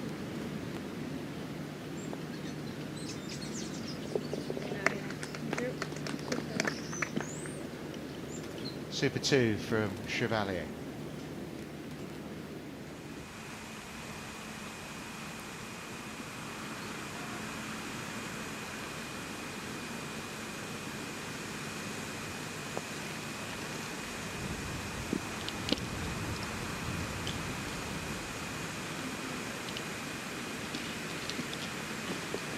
Well, hanging on at the moment to that second spot. Utama also been a really good debut.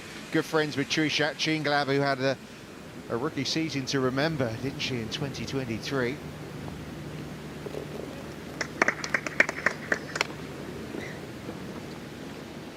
Hello again. Last one. Well, Tan didn't find the bunker off the tee and laid up. So she's already played her second.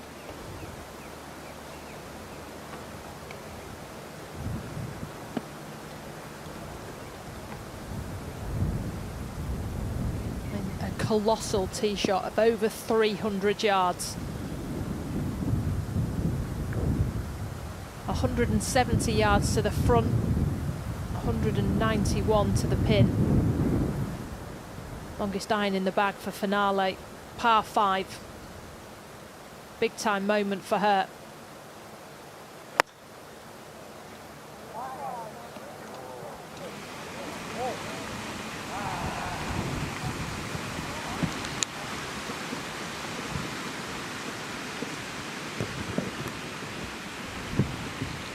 Down the right.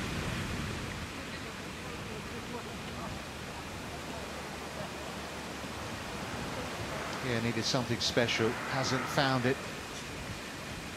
There's a gap in many players' bags between when the hybrid goes to the irons, and I think she had that there. She had to push that long iron. Guseva to try and salvage a par.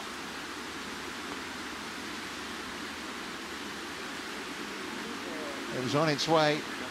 It's just deja vu, isn't it, for her? Has the line, lacks the pace, drops a shot at a critical moment.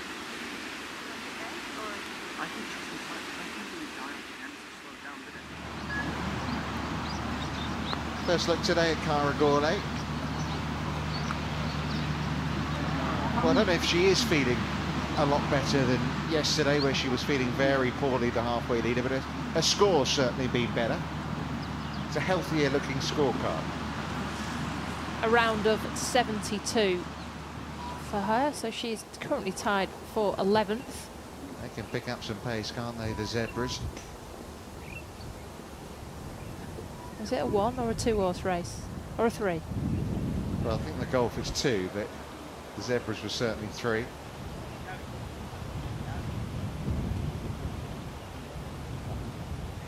Nice pin for Bruce on this left-hand side, just doesn't want to overdo it.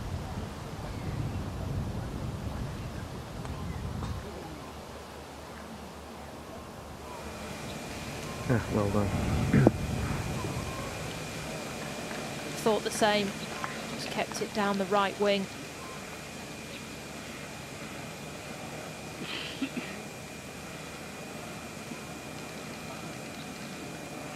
Now Shannon Tan's ideal number is the 100 yards, just inside 100 yards. Been on the practice ground before she went out this morning, working on these flighted wedges back into some wind.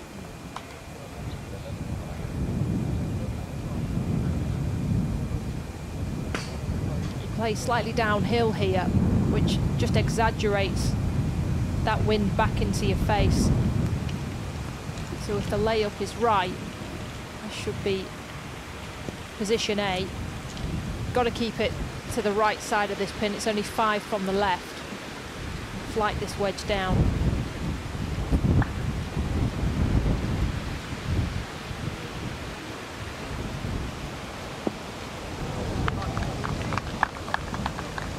That did well to hold up. Any more spin, it would have found the sand.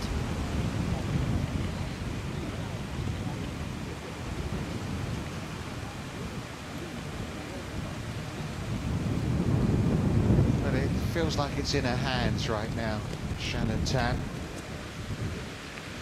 She talks about playing that boring golf, needs a bit more of it over these final few holes.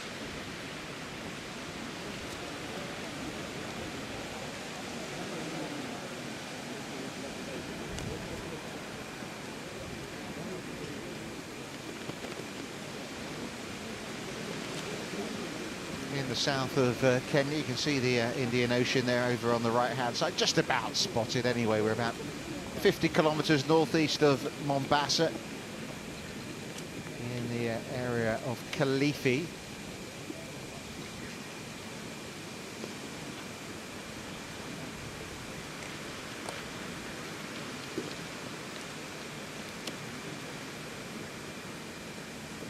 Found the sand, the front right bunker here. Finale has a good 30-yard bunker shot. This isn't easy. It's on a plateau, this pin. She'll do well to get it to the top of that, being back into the wind.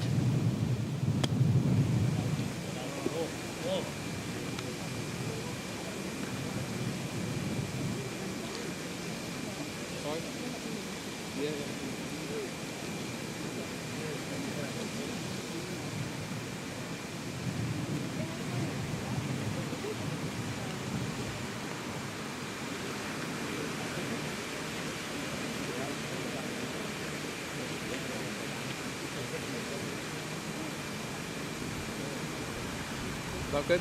I'll stay for you. Thank you.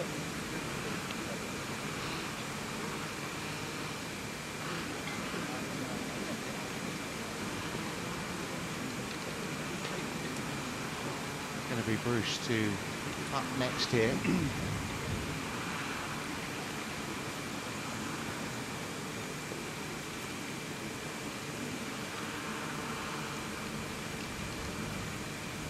Had one eagle today here and a play of Trevino, but not many birdies, and it's all due to the flag location.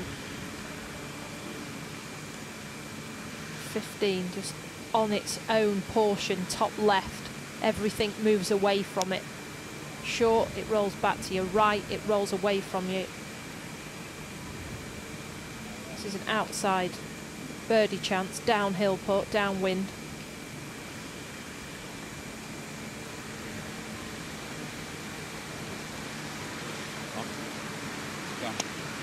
Yeah, a number of players have struggled to judge the pace of these greens. They are running a little slow by tour standards. Go left to right there.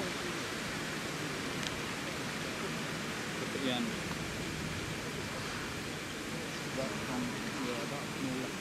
At the state of affairs, 3-shot lead for Shannon Tan. Both have birdie putts to come here at 15.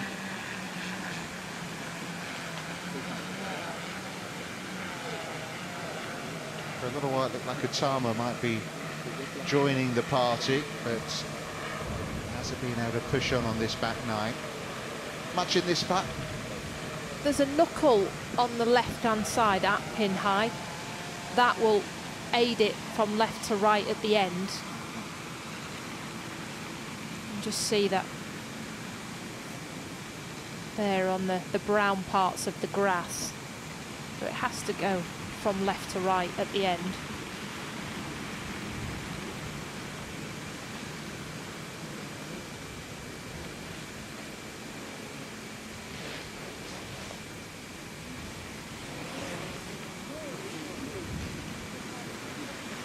Well, there's another hole ticked off. Another par, although there is a beast to come next.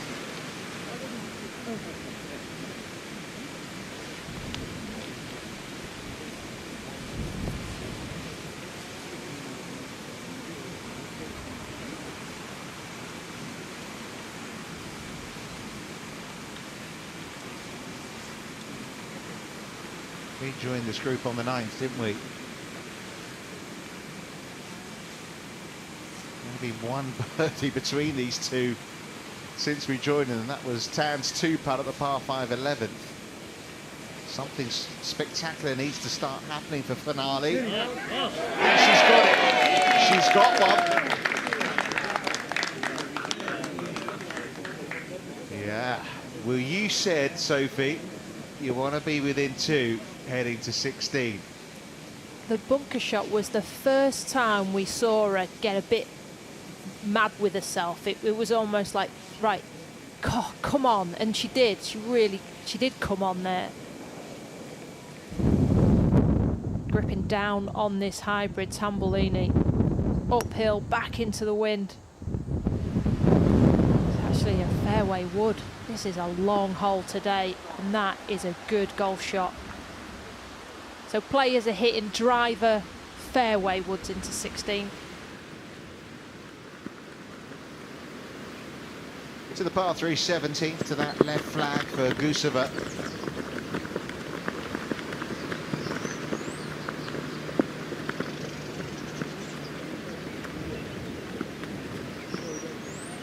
That wedge just got stuck in the wind. So the gap has been closed. 2 shots to lead, 3 holes to play for Tan.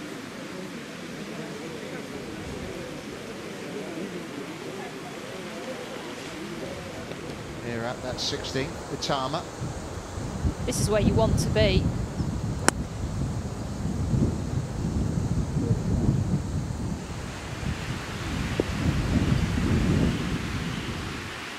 Only a third of the field hit this green. Yeah, let that one sink in. So she's got the honour here, finale, after that wonderful birdie at 15. And she's been hitting the ball better off the tee, this back 9. Tan's had the hand off it, got a couple of breaks. They're both 1 over for this hole. There you go, that's what it looks like. See how it just dog legs from left to right. You can't carry those bunkers, it's straight back into the wind. And the carry is 270, no chance.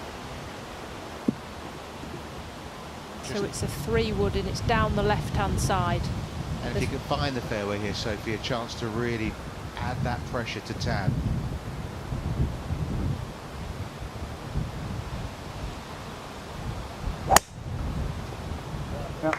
Message sent. As is that golf ball. Like on a string, wasn't it?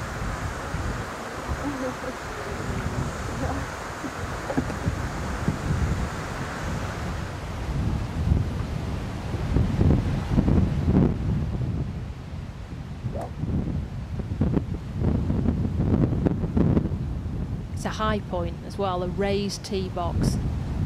No point in throwing wind. It's straight back into your face. It is pumping right now. You can hear it. Sometimes you try and keep it down and you turn the face over. If you do that, there's trees, there's water left. No, she's done the opposite. She's heading towards the trees. Not those ones, the ones on the other side. That's down the right. Now Tan has only hit this fairway once. That was yesterday.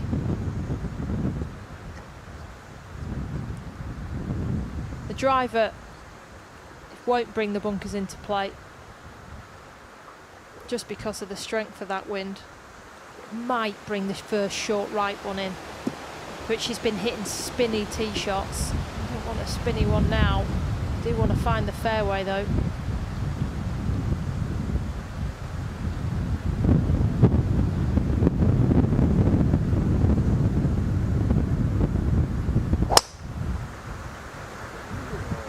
Also heading a little bit down that right side, not quite as badly as Bruce's.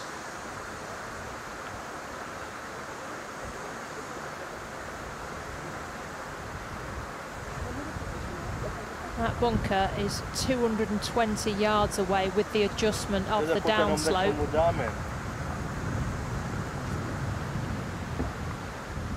Well, things feel like they're getting a little bit tighter in all sorts of ways. Up on the green. The 24-year-old Chiara Tambolini. Just hired a new short game coach in Ian Holloway. This one is all about speed though, just from left to right, gradually towards the hole.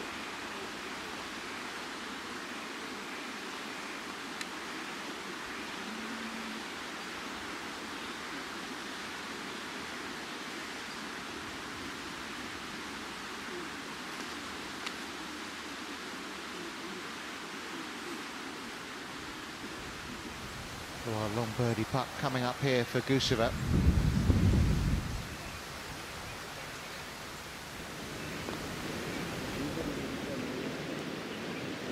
And a pretty long par putt coming up as well. I mean, how many times has she done that this week? Left it that shy. You know, as I say, caddy's got to step in and say, look, let's play a game. Every time you leave it short, you give me $5. Every time you go past, I'll give you $5. You've got to change it up. It's the same thing over and over again. Short, short, short in the jaws. The frustration must be immense.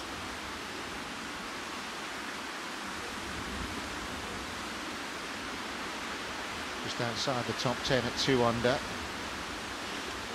Oh, nicely saved. 4 here is warmly welcomed. This hole plays stroke average higher than the par 5 11th.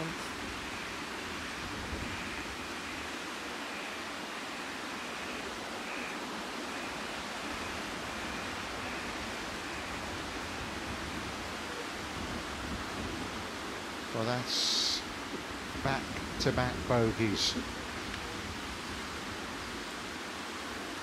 There won't be a trip to Saudi coming up next week for Natalia Guseva.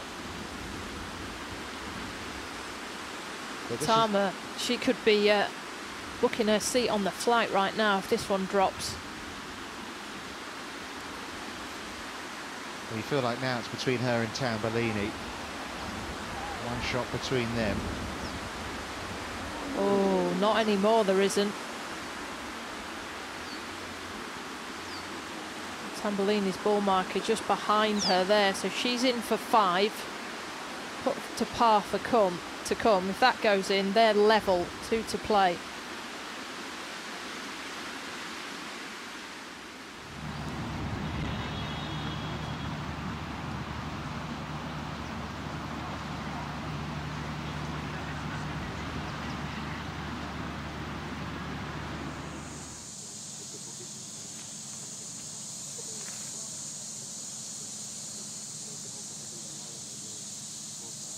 Looks like she found the ball off the tee. Did Samantha. There's nothing there. There's nothing on, is there? It's got to be a chip out sideways.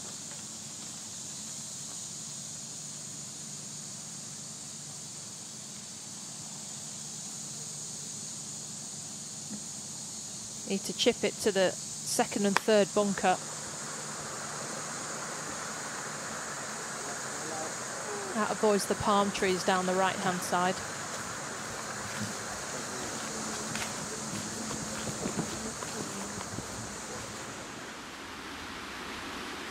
Oh my, Tambellini with what could prove a very significant miss for her. So they both drop shots at this tough hole. Been one of the best clubs in a bag this week, the hybrid for finale.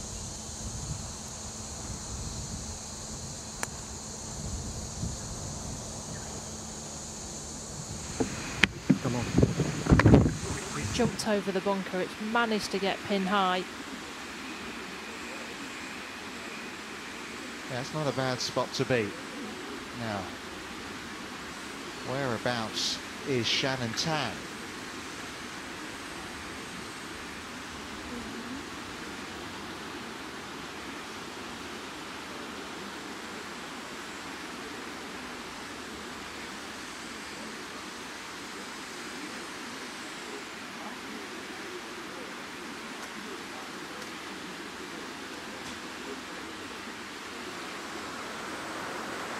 Well, she seems to be on the fairway. Come up sharp with those bunkers, so it was down the right-hand side, but pretty good spot, really.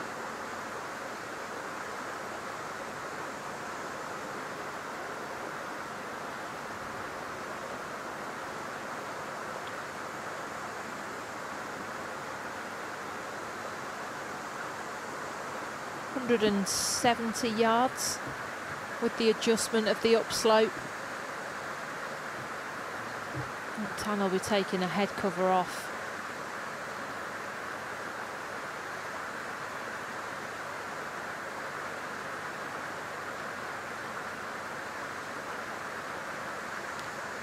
Bruce playing 3.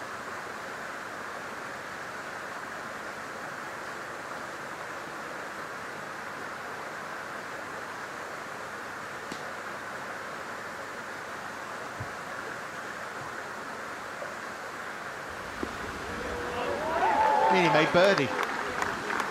What a shot that is.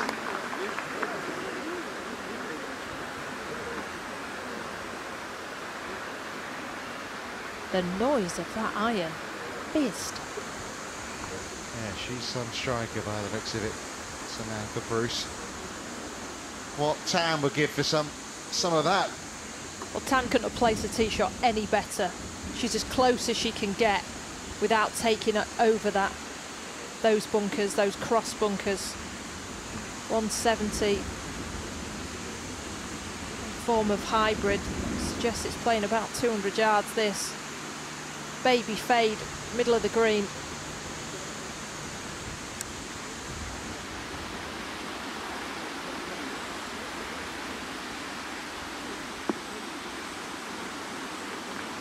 It's on ball. That's what counts most for Tan at this stage. Finale just off the putting surface. 2 shots between them. 2 holes to come after that.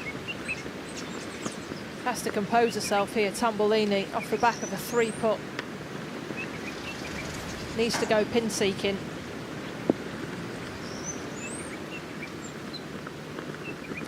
Not near the target. 71 from Anna Pillai-Trevino. One of those that could have won the rankings last year. One of 6 that went into the last event with those possibilities. And a steady week. She'll be pretty happy with that. Tough to know where your game's at when you've only started working with the new coach the last few weeks. 126 yards. That looked a good swing. Oh, it's rode the wind. Goodbye. That is not an easy leave on something that looks so good in the air.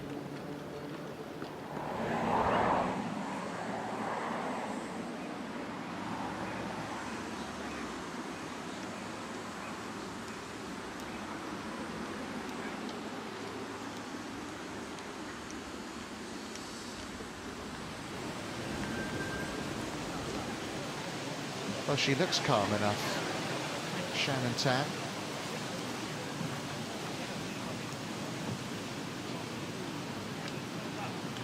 Wonder what her mum and dad are thinking back home in Singapore a little later in the day there.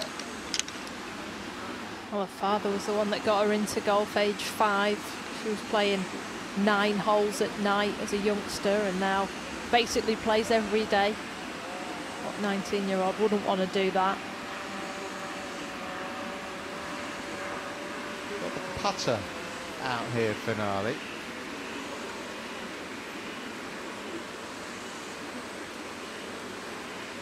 Flag today 10 from the right. See if we can get a look down at the light. Yeah, it's just putting through fairway. Breaking from right to left.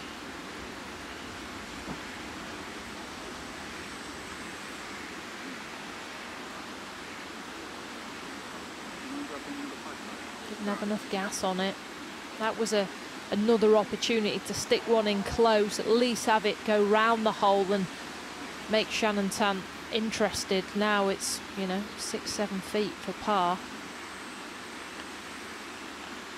It's not an easy golf course to push though, is it? That's also the difficult thing.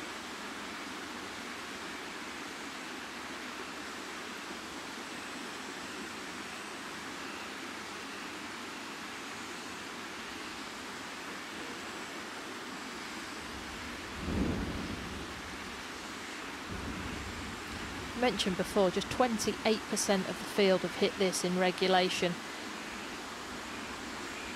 We've had more double bogeys than we have had birdies.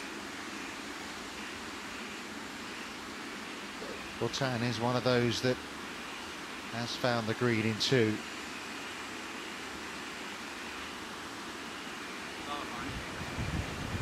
Short-sided herself, but is back into the wind. Didn't get it. Ouch. Well, maybe Guseva's not out of it yet in terms of maybe packing the suitcase for Saudi.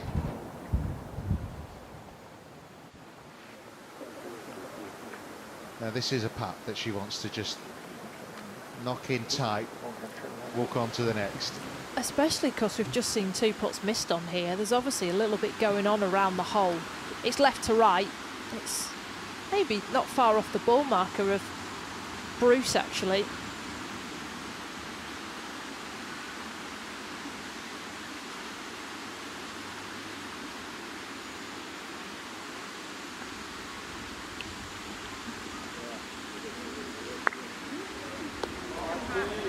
Very good.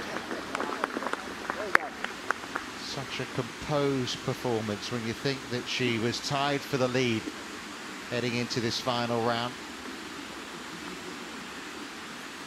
This must be one of the slower greens, because she hit that and thought she'd smashed it, and Alessandra left hers short.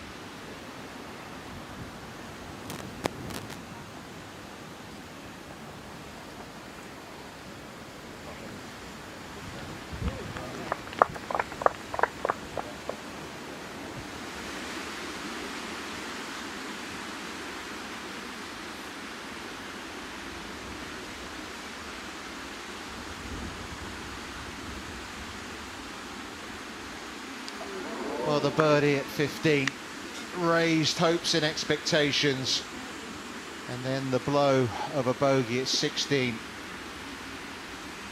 means the lead once again is 3 shots for Shannon Tan.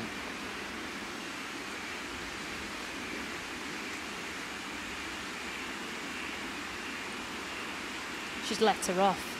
That's why she can't even look at it. Can't even look back right now.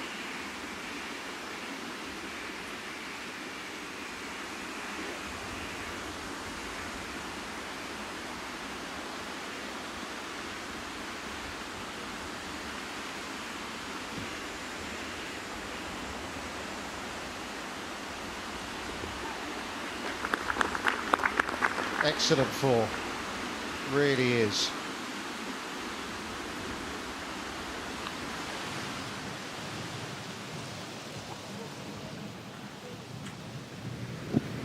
That'd be a big disappointment for finale. Will be for Atama if she doesn't knock this in. Another She's drop shot. Stumbling in, isn't she? She's 3 over par for her last 5 holes.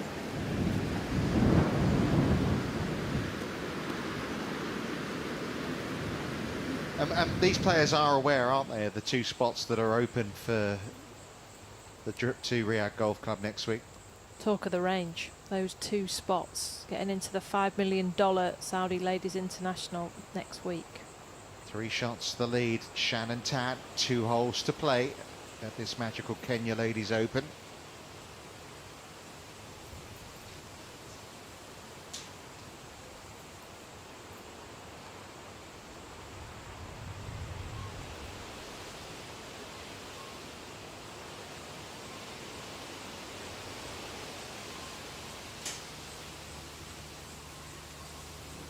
Confirmation of Guseva's bogey on 16 and 17.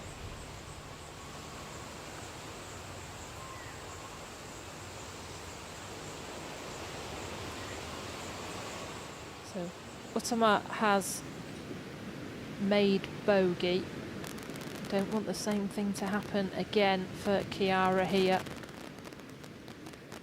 Inside left. Oh, she's tugged it. What are we watching? These 2 are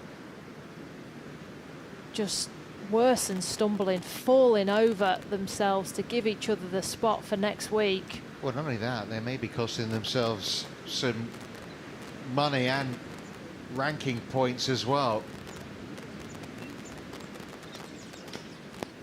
Just lost their confidence on the greens. Both of them playing together. It's like the hole's not even there at the moment.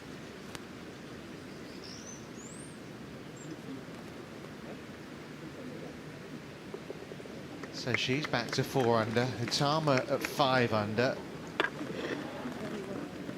Guseva, remember, 4 under as well, as are a bunch of other players.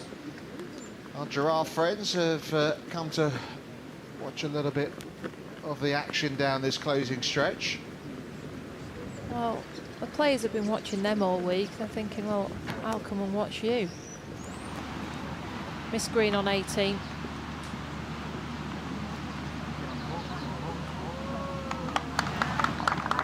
Guseva somehow is still in this run for that second, those 2 spots next week.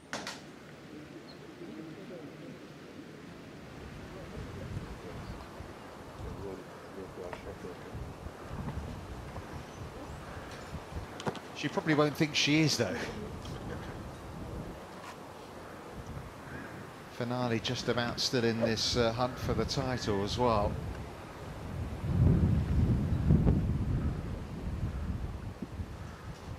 Has to produce again. How good she felt holding that birdie putt on 15 and that sinking feeling.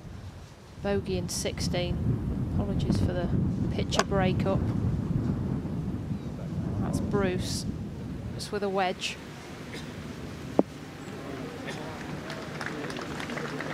It's highlighting where that pin is cut.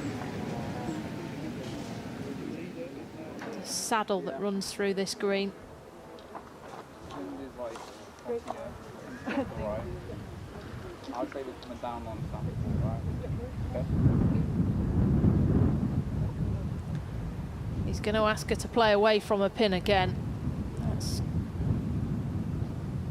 hanging off the left-hand side. She rode the wind yesterday. It went long left. Same thing could quite easily happen today.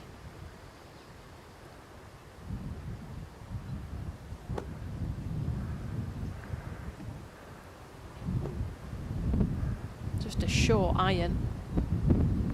It's not a hard shot in normal circumstances. 126 yards. Play away from it, middle of the green.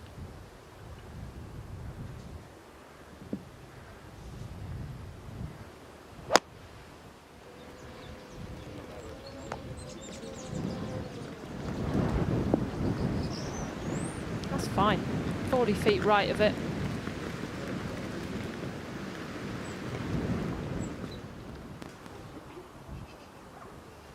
Don't have to hit career shots right now.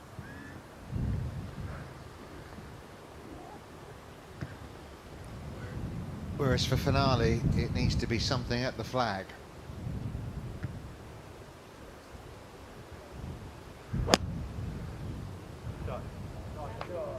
Someone said good shot.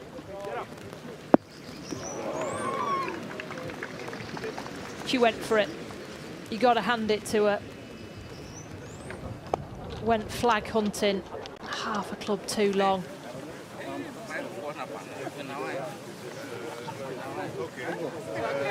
Well, just the 4th edition of this magical Kenya Ladies Open. In the men's game, the Kenya Open goes back to about half a century. Well, she's got it, 4 under par. Potentially still in with a chance of teeing it up next week. A very good performance. The Q School winner with a round of 72 at the moment in a share of 4th place. And this is on the 18th fairway. Yeah, photo time for Alchiza Utama. Nice way to relax you, isn't it, given the circumstances of the last few holes? Well, Ayako on the left, she said, this is what I'm here to see. I'm here to see some wild animals blocking the 18th fairway.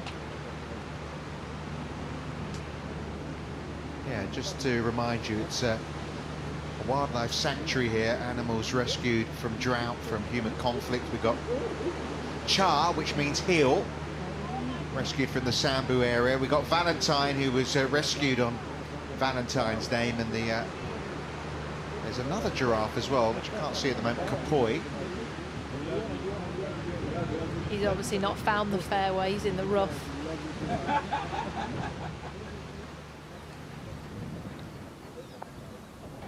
This shot in would have looked so good in the air. She'd have been thinking, right, one last go, and I've hit one exactly how I want to. She went for that back left plateau, got unlucky. She has to go again, she has to dig deep again and make sure this one runs close to the hole. She has shots to spare. She's trying.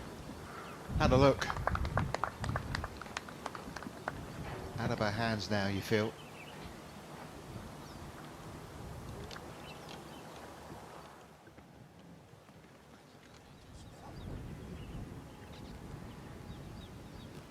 And you see players say, oh, I don't look at leaderboards. That's exactly why you need to look at leaderboards, because you can see by a sudden mentality switch there on 17 that I've got to go.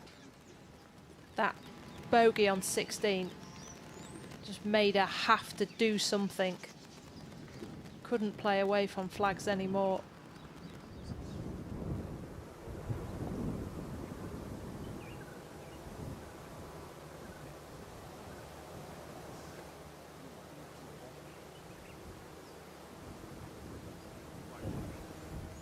Well, what a whirlwind few weeks it's been for Shannon Tan, who was at Texas Tech University just a couple of months ago, enjoying her sophomore year, decided to go to Q School, the Ladies European Tour in Morocco, came through a couple of stages, decided to turn pro.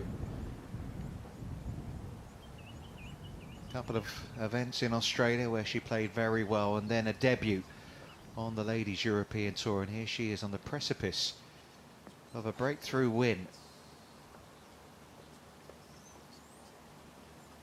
A month as a professional golfer. It may never get easier than this, Shannon. Right to left to start with, and then left to right at the end.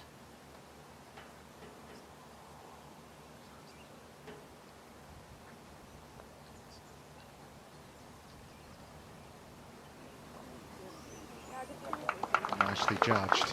You said that last sentence, Sophie, as someone who's suffered over the years at times. Well, it doesn't get any better than what you're experiencing right now, because that so far, you know, there has only been ups. Yeah, she doesn't know what it feels like to finish outside the top 10 as a pro. She finished second on her debut, and that was to a man who's won 3 out of the last 4 weeks in Australia. And then last week finished tied 8th, where she felt she left some putts out there. And now she turns up on the Ladies European Tour, and she's probably going to have a 3-shot lead heading down the last.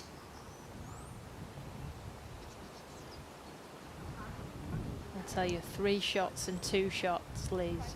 You reckon, you know, it's 1 shot between it, but it's a 3-shot lead is heavenly going down the last, because you need to mess it up and they need to do something special. That is why she has to stay switched on right now.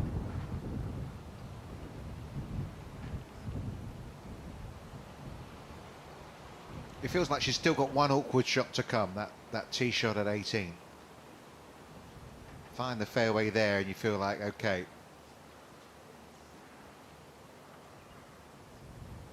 A good back 9 for Bruce, 2 under for the card, having gone out in 4 over.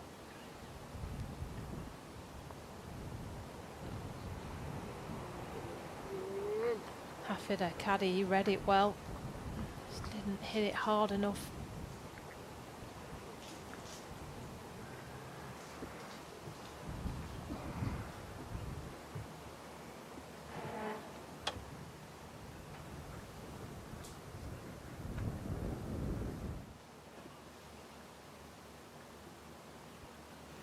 You can't help but think back to a couple of moments. Finale on the par 3, that's just the other side of this water. Missed a short putt there, and then the one at 11 for Finale that just hung on the edge, which had to drop and didn't. Yesterday she had 3 significant hole outs, be it a chip and 2 putts. Today she's just had the 1. And she's missed a couple of those. Well, I think that could be the ultimate body blow. Surely that is it. There is still a putt to behold here for Shannon Tan. But back-to-back bogeys, shake of the head. Finale now 4 back. She looks visibly upset there.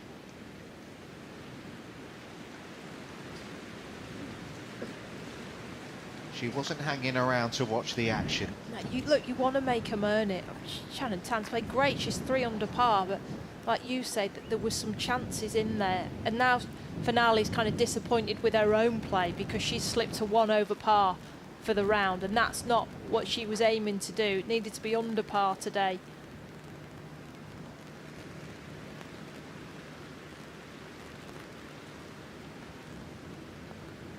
Dreamland for Shannon Tan, a big advantage to take down 18. She's increased the lead again. It's now 4 shots. The giraffes have passed. Well, Fairway is clear. I hope so. Oh no, don't go right. There's water right. Oh, Anchisa, what have you done? Does anyone want that flight to Riyadh?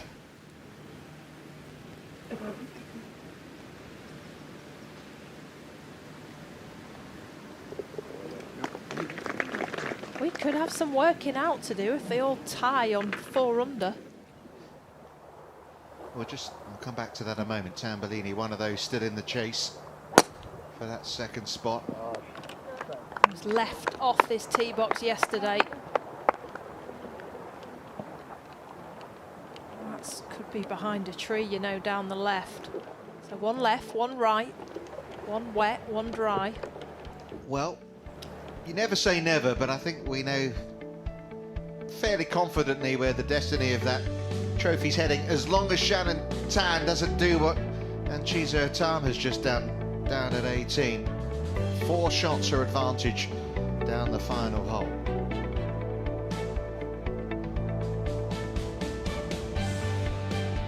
So what happens is, if say Otama, Guseva and Tambellini all finished at 4 under par, they would base it on what they shot today. So Guseva's in the house at 1 under par, Tambellini's also at 1 under par, and if Utama drops a shot, they're both at 1 under par as well. So then they go back to what they shot yesterday, and Utama shot 71, Tambellini shot 73, and Guseva shot 74. So it would still be Utama who would get it, although Anchisa may be heading for worse than bogey unless she calms herself down there at 18. We'll work it out, Sophie, don't worry.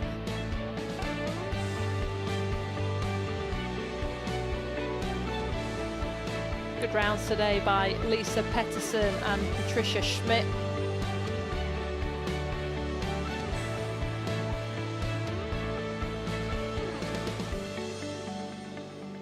Yeah, Bronzino with a 73. Played really well when we were last at Riyadh Golf Club. Finished in 3rd place in the individual side of that Aramco Team Series event.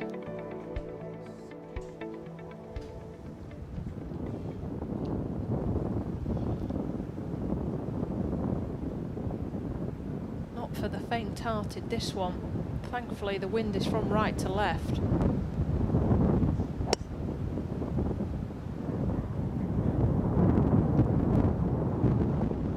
Plays with a lovely smile on her face, doesn't she, O'Hara? I think that might also be the fact that she's just been watching the giraffes down this 18th hole. I don't think she'll ever hit a shot with a giraffe in the background ever again in her entire life. She's even got the colours on. So having dropped, Utama now playing her 3rd, has to do no worse than make bogey.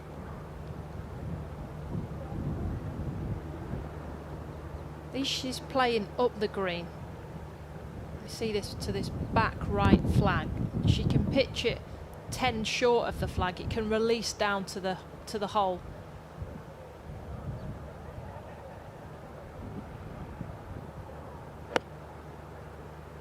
That's left. There's a popular spot long left. Many a player have been there. Well, feeling the owl in Alcisa right now. Just tugged it, hasn't she? 17 and 18.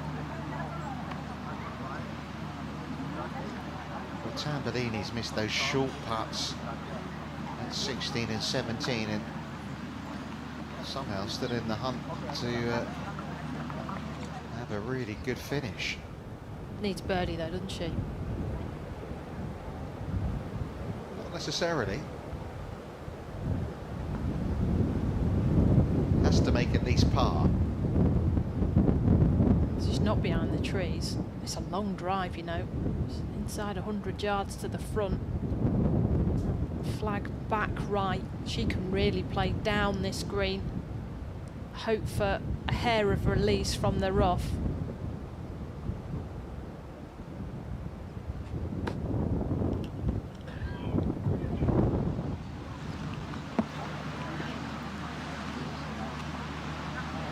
Just flew it too far, jumped on it.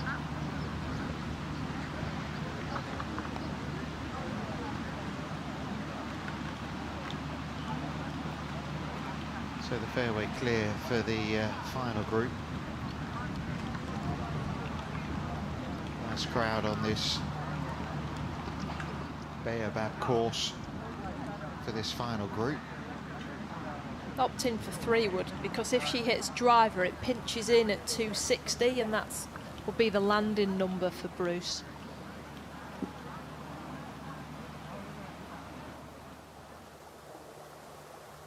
Wind hard from right to left.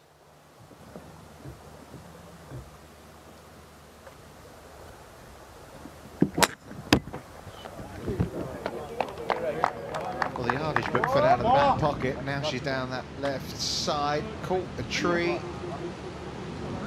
Where did it go? Someone spotted it.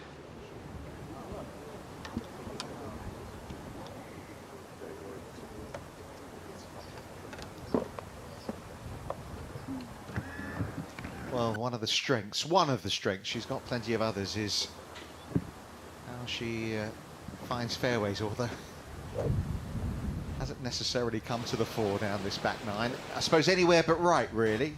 Well, I think that's why she's hitting fairway wood, because if she did want to keep it left with driver, then the wind could hit it and she would be in the same position as Bruce. So 3 would laser long enough back to find the widest part of the fairway if she goes left as well. Shot, Judy. Oh, that's fantastic, as she has been all week. She's just saying, I'll take a longer second. You know, I'll give wedge up and I'll play a longer iron in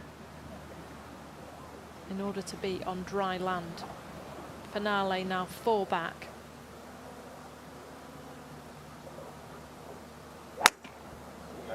Shot.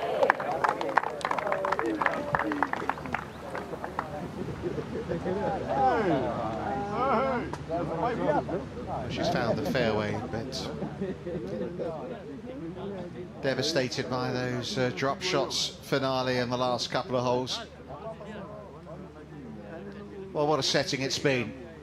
Again,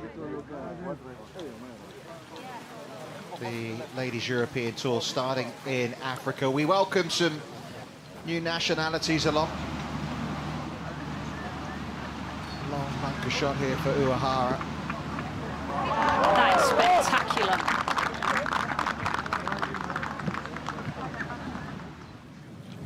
Well, she'd already made history by teeing it up this week. Shannon Tan, first player from Singapore as a member of the Ladies European Tour. Well, she's about to be the first champion from that nation as well.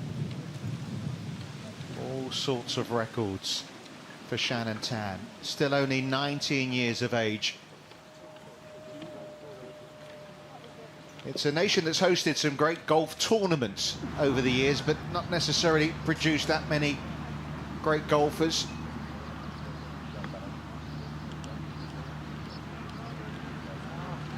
Certainly not on a worldwide stage. No, and she's spoken about the fact that she wants the juniors back home to look up to her at the old age of 19. But Yeah. to see Shannon on television now, she's on another tour, the Ladies European Tour, but she's on a different continent. You know, just the exposure that that'll give to Singapore golf.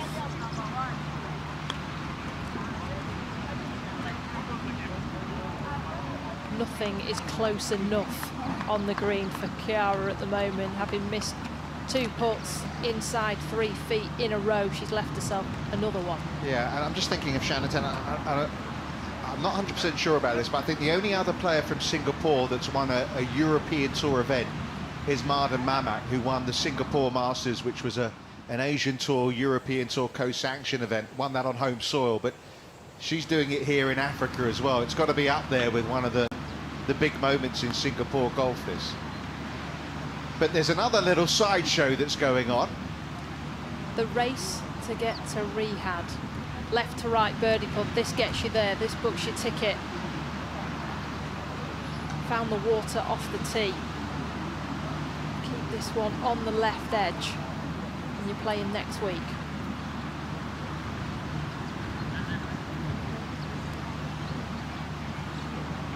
Oh my goodness me. So she is back at 3 under with a bogey, double bogey finish. Remember, Natalia Guseva, who dropped 2 shots in the last 3 holes, thought she was done and dusted. Hope she's not flying back to Miami already. And then there's Chiara Tambellini, who has to make par. You can see the par putt she's got left, and she's just missed a couple of those. Well, for the last half an hour, we've been like, well, she makes this, she goes level. She makes this, and nothing has worked for Chiara. Hello, Valentine. It is Valentine's Day soon, isn't it? Nearly Valentine's birthday. How she's grown over the last few years. We came here a few years ago, little baby. Uehara. Well done. She's been a joy. Been great to have her on board. She's loving being on the Ladies European Tour, and that's a fine start. 2 under, just outside the top 10.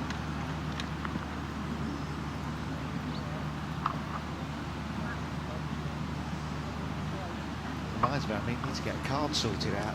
I nearly asked you before we went on, but I thought, best not, I'll do it tomorrow. Still got a few days. Thank goodness for online shopping. Anyway, big putt for Tambellini. Well, she stumbled home, but that should be enough for Chiara Tambellini to tee it up next week. She probably doesn't realise. I doubt it, and after that finish, she'll be thinking, Yeah, really what nice have I photo just with you. wasted? These 2 leaking oil coming in. That par is enough. That 3-footer that did drop is enough for next week.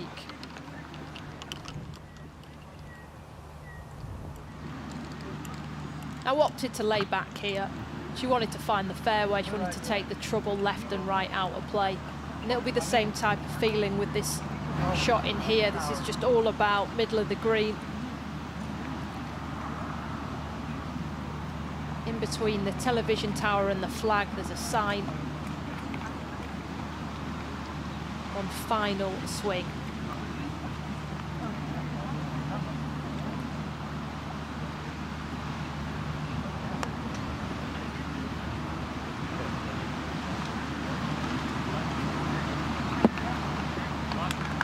Taking it all in her stride, and now she can enjoy those strides up 18.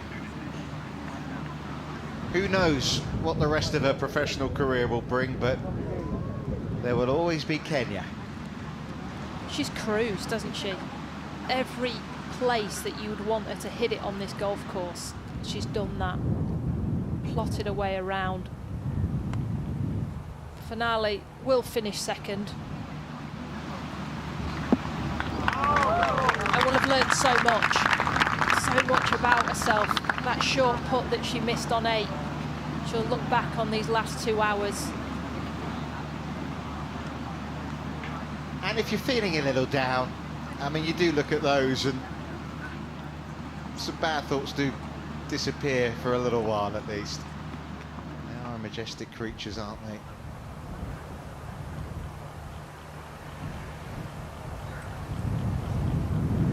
Been the sideshow today, Bruce. A chance to finish in some style. She's 2 under the card for the back 9. Maybe just needs to work on a little bit of left to right movement of some flighted shots. She's going to just turn them over.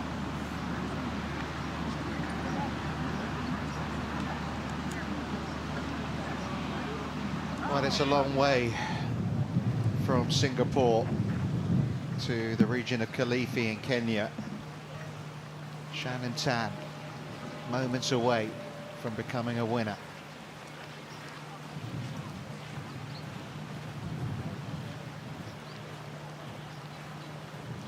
You know, she was getting 3 shots better every day. She shot 73, 70, and then a 67 yesterday. But she set out her stall really early on, didn't she? With those birdies, and you know, 3 of them in the first 4 holes. And the first 5 holes here are the hardest for me. The 5th especially, but the opening tee shot with a howling left to right wind, you push that, go out of bounds and things start very badly for you. But the fact that she was 3 deep through 5, any nerves would have been settled there. And from then on, especially on this back 9, it's right, put it there, put it 20 feet left of that flag, play away from that flag. But noticeably, she's been hitting it pin high, which just suggests how well she's been striking those irons away from flags. Yeah, she said at Q School, where she finished 8th, that, you know, I like to play boring golf. And, you know, she's 2 putted for birdie at 11. All the rest have been pars. In some respect, it has been what could be perceived as boring golf, but it's been, I would say, more intelligent golf. I think so. We say about this golf course, whoever makes the least mistakes wins. She's made 1 mistake today, which we've seen with that short putt on 8. And other than that, like you say, fairways, greens, 2-putt. And trust me, the other 103 people in the field, that's all they ever wanted to do as well. Whoever does it best does win. It's not always a birdie shootout. 12 under on this golf course, however, is staggering golf. Yeah, go back over the years. The inaugural edition won by Esther Henselite, 14 under. When she defending her title, she won it at 2 under par. So I'm pausing there because just watching the giraffes. How did they get under the ropes? Maybe they skipped them.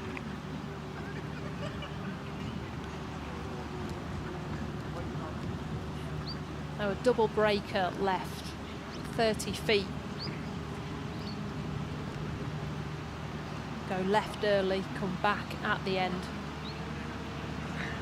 Well, if anything we've seen on the back 9, it's probably going to be 2 putts and then trophy time.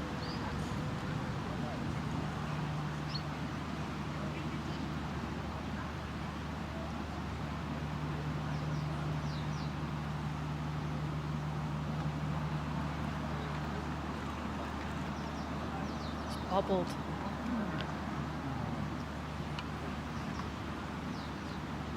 Well, the good news is she can have a few jabs from there still and it'd still be okay. Not that she wants to finish like that. It bobbled really quite early on that. Took the pace out of it, line was decent.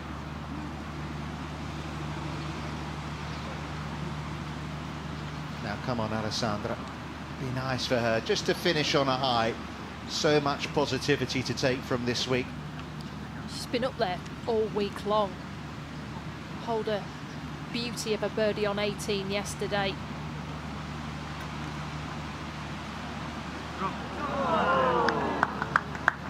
Not to be in all sorts of ways. It's going to be a second runner-up finish on the Ladies European Tour. The first was an amateur at her national championship when she lost in a playoff to Morgan Metro.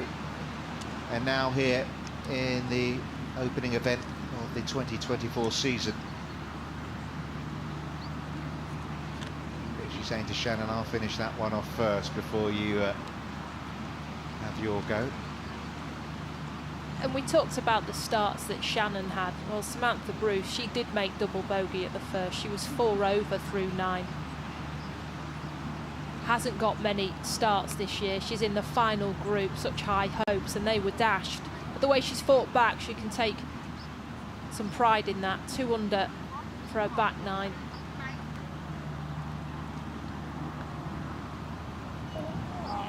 Fortunately, not the finish that she'd want either.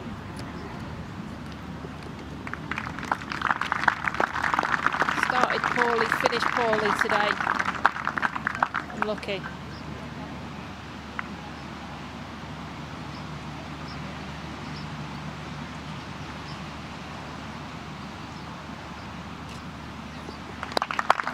She'll have felt some stuff today.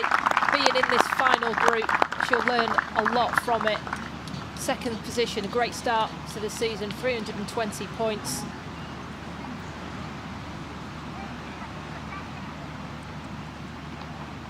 But ever since she made those 3 birdies in the first 5 holes, no one's been able to catch Shannon Tan. This to seal the victory.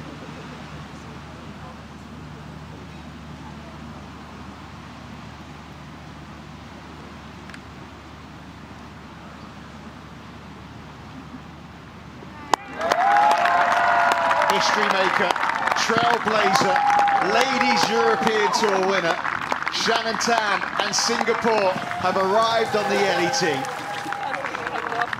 It's fantastic for Shannon. I can't. I don't want to.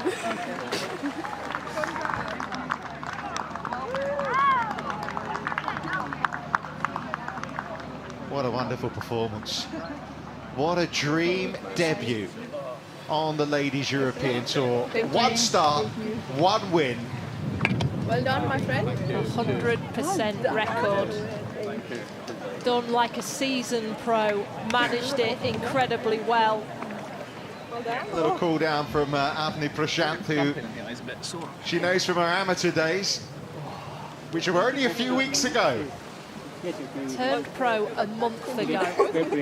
Had a top 10 last week. We thought that's good down in Australia. She'll be picking up the trophy today on the Ladies European Tour. 20 rookies teed it up this week, and one of them won, Shannon Tan. Well, the last player from Singapore to win on a major tour was Marda Mamet. That was on the Asian Tour back in 2015, 9 years ago. I can get on you after. Yeah. Well done. Thank you. Thank you. It's big for Singapore. It's big for Shannon Tan individually. She's gone from Q School category now to a winners category. She wouldn't have been teeing up next week in Riyadh. She will now. Should be a name to look out for. Suddenly now the world is her oyster. She can plan a schedule. She's a Ladies European Tour winner. The category changes. I can't. I don't want to. Was that some alcohol there she was refusing? You keep doing that. That's how you get to this place, isn't it, really?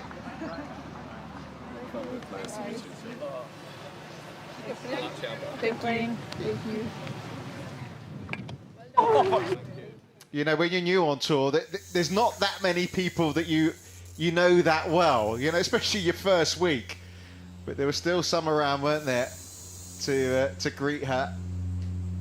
Some people she'll know from her collegiate days, some people she would have just met at Q School. I mean, I just can't believe what 4 weeks Shannon's had. January the 16th, she had to make the decision, will you take your Ladies European Tour card?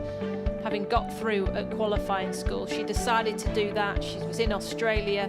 She competed down there. She got a second in her first event on the WPGA. She came 8th last week at the Vic Open, and she is top of the tree this time at the Ladies European Tour. What a 4 weeks, and what a golfer. Well, it's been a whirlwind. And it ends in history for Shannon Tan. A 4-shot victory in the end over Alessandra Finale. Shannon Tan will be teeing it up in Singapore, as will Chiara Tambellini, thanks to her superior 3rd round compared to Natalia Guseva. both finishing in that share of third place. Manindaroy, 4 times here at Kenya, never outside the top 15. Anna Panaith-Trevino with a really good performance this week as well. Laura Funchtuk with the round of the day of 67. Leanne Pace, not feeling so well at the start of the week, but coming good at the end. It's been a week where the golf course, as always, has bitten Sophie, and to shoot, what is it, 12 under par through 4 days here, that's some going.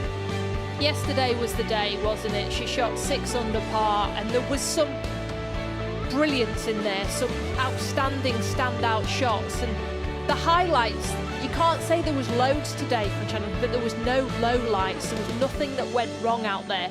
She did what she needed to do yesterday, and then she just cruised. I'm sure she was nervous, but she looked smooth out there. She looked composed. She managed the game so well.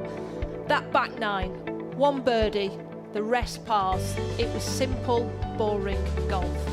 Yeah, and you say she must have been nervous out there. I agree with you. You would think that would be the case, but she said yesterday she was more focused than nervous, and all the evidence suggests today she was more focused than nervous. Look, you've got to have some nerves. Nerves show that you care, and it's how you deal with them. And we have spoken about the fact that there's a little scar tissue there. She's so young.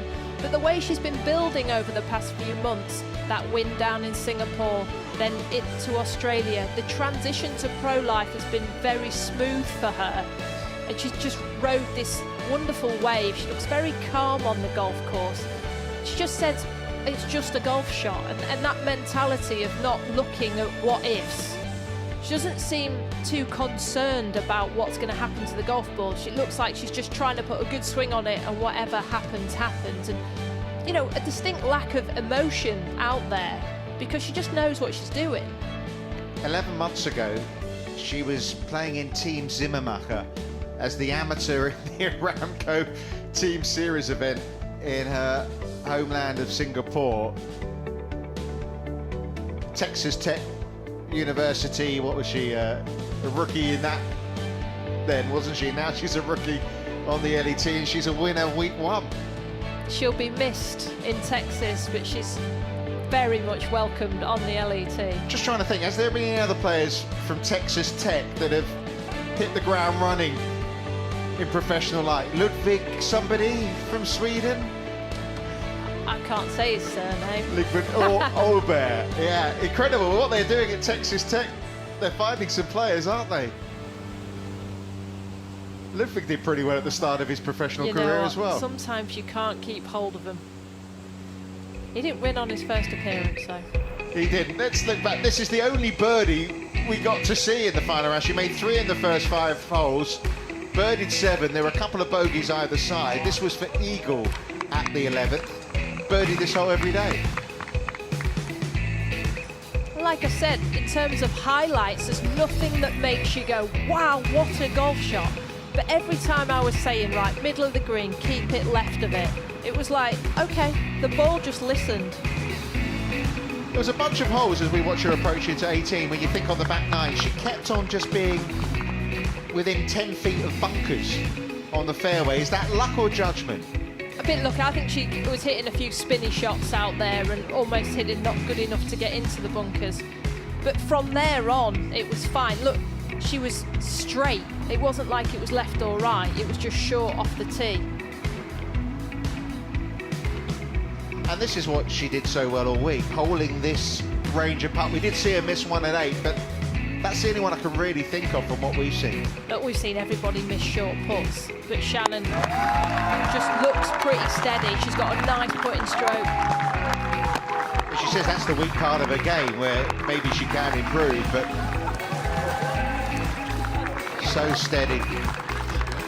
A winner, a champion, alcohol-free.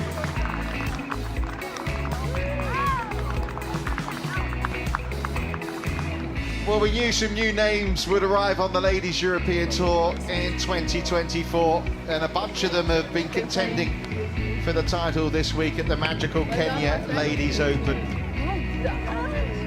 But like those giraffes, one stood head and shoulder above the rest. Rather you than me. skydiver. Hopefully going to find the green the way Shannon Tan did. Oh my goodness. Hope he's okay. Or she. Looks a heavy fall, didn't it? Yeah, it scared the giraffes, didn't it? Now that's how you do it.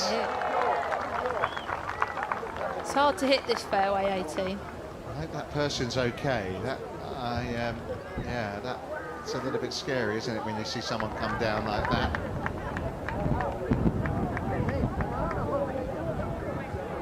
I think the giraffes are going over to check everything's okay as well. Well,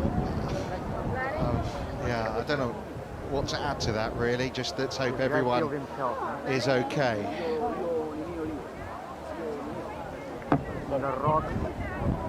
Well, it's a shame to have moments like that after such a high of what we've seen in terms of the golf. Oh, let's hope everybody's all right. Yeah, absolutely.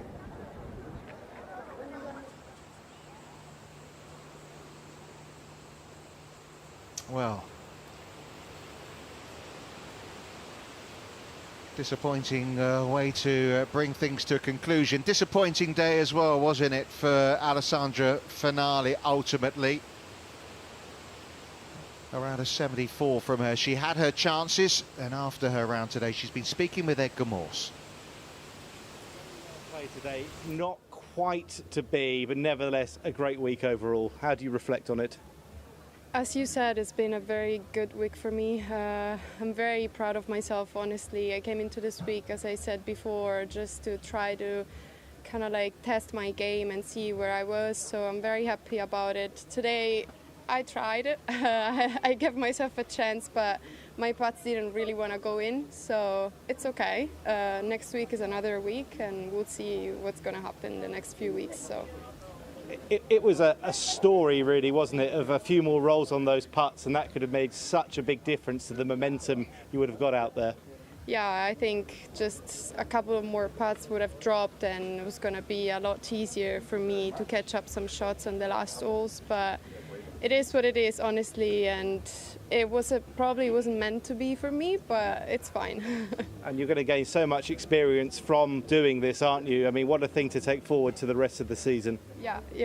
I'm very proud, as I said, of my game, and I'm hitting shots very well. Irons off the tee, short game is very good, putting was very good as well. So I'm just very happy about it. Good week for the start of the season, and we'll keep it for the next couple of weeks on the road. So yeah.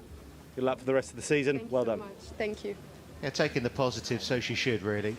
Yeah, our coach Gianluca Petrobono, they have been working tirelessly in Rome on all of those aspects of her game, and that's why as a player you take great heart from being able to put in that hard work, and then first event of the season, you know, beat everybody but one person. It's a best result on the Ladies European Tour as a professional, and we mentioned last year her rookie season was solid, and I said I'd like to see her in a final group as a professional. We saw that today, and she'll go back to Rome, and they'll talk this through and see, you know, what happens next, what happens when I'm in that position again. Was there any place that you felt, what did you feel in that? And then now you'll know, and you'll help deal with it and cope with it next time. Yeah, well, this is... she says she's going to play more events this year than last year, 19 last year, but she thinks that she will play a fair few more than that, because she learned that, you know, that maybe more reps is good for her game, and she's got all these events to look forward to. She certainly hasn't. And also last year, the Ryder Cup was at her home golf course in Italy, and there was so much surrounding that. She took the week off the Ladies European Tour to go to that event, and I feel that was on her mind just as much as her first season as a rookie. I have to say, Sophie, I'm a little distracted by what we saw at the end. Yeah, I am really with hoping those they're okay. with those skydivers. Let's hope everyone is just bruised rather than anything else. But our main focus and our main story here is on Shannon Tan, and a day where she has created history on the Ladies European Tour. History for her nation and for herself. Follows in the footsteps of Azahara Munoz, and Alice Houston is teeing it up for the first time on the Ladies European Tour and coming away with a trophy. You know, you come going, I want to win, but to actually have the trophy at the end of it, that is some going. Our parents will be back home in Singapore so proud of her watching on tonight. Yeah, 4-shot victory in the end, thanks to that fantastic final round of 70. Great weekend, 67-70 over the weekend. The kind of golf that deserves to win. Now she's going to get her hands on a trophy. Edgar Morse is down there for us. Very, very well played. In the end, quite a comfortable victory, but I guess it probably didn't feel like that when you were playing out there. Thanks, and I mean, like, it was kind of close until hole 16. Like, it was like 1 shot, 2 shot difference. So, yeah, it was a pretty good battle that she gave me. So, yeah. In the end, it was a little bit like match play out there today, but you seemed so calm once again as you took on those shots. No pressure, it seemed, when you were playing. I mean, for me, regardless, I still stuck to my own game plan, just trying to hit every fairway and every green I can, and basically that's my game plan throughout the whole day today, and that's just how it stayed. So, yeah. We know a little bit about your history coming into here, the last-minute decision to become a pro golfer. I mean, what a decision that turned out to be. Yeah, I mean, it was a tough decision to begin with, but I'm glad I made that decision. Yeah. I mean, you've become a history maker. I'm pretty sure you're the first female player from Singapore to ever win on a major tour. How does it feel to be that person to make that history? I would say proud, and it kind of, I guess it's a good thing because then again, juniors back home know it's possible, and they know like anything is possible, and I guess it kind of maybe push them a little bit, or like inspire them, if that's the right word. Yeah, inspire, yeah. And what does this win do for you for the rest of the season? I guess now your targets must be set even higher. I mean, I would go into every event with the same mindset and target, just trying to do my best and control the controllables. I can't really control what other people do, but I can only control what I do and how I play. So just try and stick to my game plan throughout the whole season. Well, one thing you can control now is lifting this trophy. I'm sure it's going to be the first of many. Very many congratulations. Thank you. Prince Cabinet Secretary Foreign and Diaspora. His Excellency hands over the trophy, and Shannon Tan already a winner on the Ladies European Tour. His Excellency Dr. Musalia Mudavadar passing over that trophy to Shannon Tan.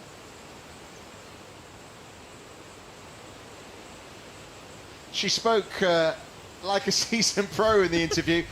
Inspirational. She used the word inspiration, and she will be that, won't she, to those youngsters in Singapore? Yeah, there is somebody. There's always got to be somebody that is the first. And you know, you look around, you're watching people on television, on the internet, but to have somebody that is from your country or your golf course, it just seems that so much closer. And I'm sure they'll be inundated at junior academies to try and get more players from Singapore playing golf. I know it is quite expensive out there, but it just shows that if you do have a dream, it can come true. Yeah, and there is another player from Singapore who should get some starts on the Ladies European Tour this year, Sok Hui Ko. She is category 19 for the upcoming year. She'll be taking some inspiration from that, I'm sure, because she must have played plenty of times with Shannon. Yeah, you've only got to look to the likes of, what we see on this leaderboard now, the Czech Republic, India with Diksha Dagge. You need a Clara Spilkova, you need an Aditi Ashok, and now they've got a Shannon Tan from Singapore that starts it. The rest will follow. Yeah, just running you through some scores from today. Diksha Dagge there with around a 68. Excellent finish from the lefty, who finished third on the rankings last year. Angara Sarani finished second last year alongside Alice Houston. Another top 20 finish here this time around. Lauren Walsh had her moments this week. Disappointing end, but I'm sure a player we'll see plenty of. And you see Megan McLaren closing with a solid 73. Slovenians there side by side, Pia Babnik and Katja Pogacar.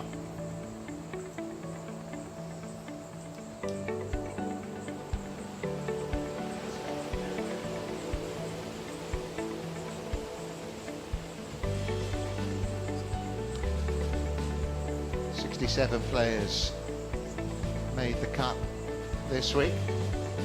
Better day today for Eddie Sudhoff, who had a very disappointing third round.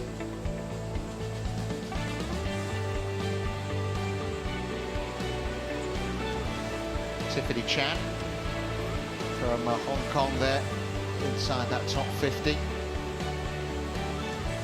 10 Spaniards teed it up this week, a couple of them on that page. Better day today for Linny May Humphreys.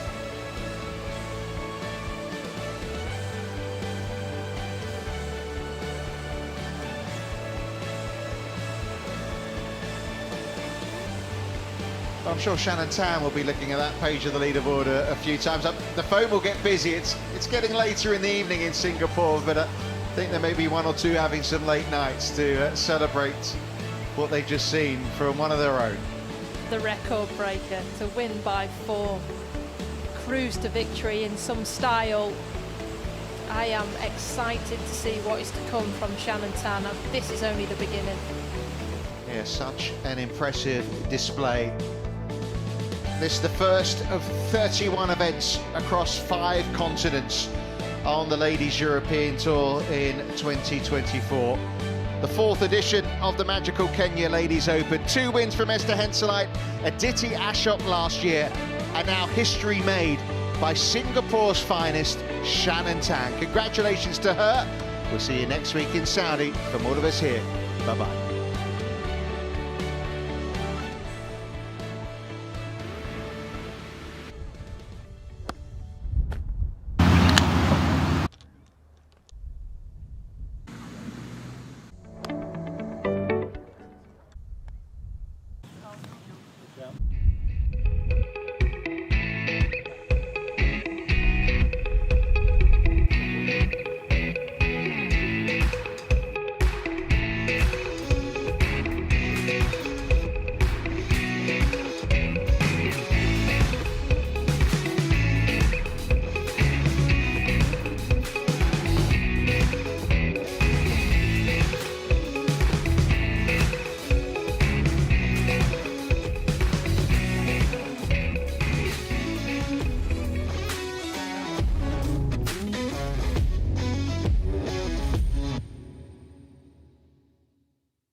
quite a nice finish to this tournament.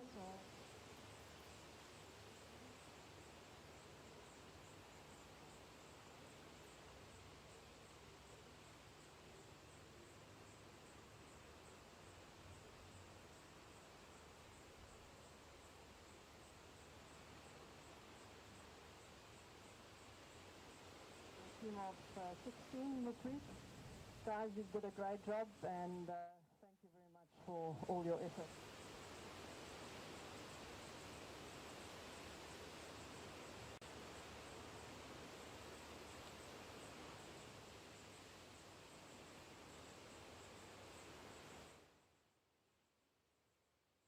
Thank you very much for everything you've done as well.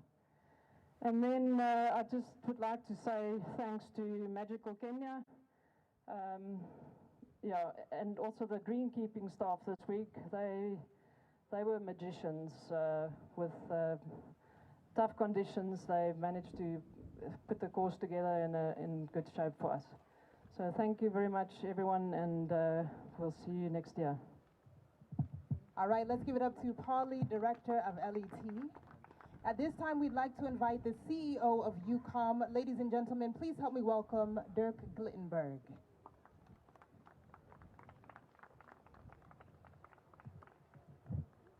Good afternoon, ladies and gentlemen, all protocols observed. Well, we have another one in the box, and it's the 4th edition of the Ladies European Tour in Kenya. We're very proud to see this tournament growing. And obviously, this is not possible without many people behind the scenes, but most importantly, with very important partners. So we want to thank the Ministry of Sport and the Sports Fund for supporting this tournament. The Kenya government, without the support, it wouldn't be possible. Thank you very much for that. The sponsors from the private sector, Peter and Degwa from M-Pesa, you're here today, and M-Pesa and Safaricom have been a very important partner over the last couple of years. You have always been by our side, so Peter, thank you very much for all your support. It's very much appreciated. We have great partners like EABL, APSA, a new partner this year, so great to have them on board. The Kilifi County is a very important partner, so Gideon, thank you very much for your support and to be the host county for this beautiful venue. It's a great pleasure to work with you and your team. Thank you. Other very important partners are obviously UOI, who have helped us with technology and other things, and I want to say one thing about the water. We always discuss water in Kenya. This year we had a lot of rain, so we have green golf courses, but I don't know if any of you know how many millions of liters of water we and all the players have consumed in the last couple of days or weeks. And we have managed to do that with an amazing partner called Aquel, and without using a single plastic bottle. So thank you, Aquel, for doing this for us. You've been amazing. Thank you very much. So there are many people up here, but without volunteers who are walking on the golf course in the heat and doing all sorts of different jobs, Richard Frost and Dave Williamson, they have an amazing team. Thank you, volunteers. You have supported this tournament for many years with the bottom of your hearts, so thank you. Another crazy team is the greenkeeping team around Chilango and Martin. Martin has only arrived in Kenya in November. I don't think he has slept much ever since he got here. And with the ingredients he has cooked a really nice soup. So thanks for putting this course into shape. I know you didn't have many tools, but you're a great man. Thanks. Last but not least, I want to thank my team and everybody who has worked with us this week. We all feel like Kenya is our second home, so we always like to come back, and you have done an amazing job. We went through a lot together. We still laugh, so that's good. I like to see you smile, so hopefully you have a little bit of relief and have lots of drinks this evening. Thank you. Thank you very much. Thank you, Vipinga Ridge, and we'll hopefully see you soon. Asante sana. Once again, a big thank you to UCOM and a big thank you to our CEO, Dirk. So at this time, I'd like to invite the chairperson of the Lady Kenya Golf Union, Jane Nzibo. Kindly let's welcome her as she makes her way to the stage.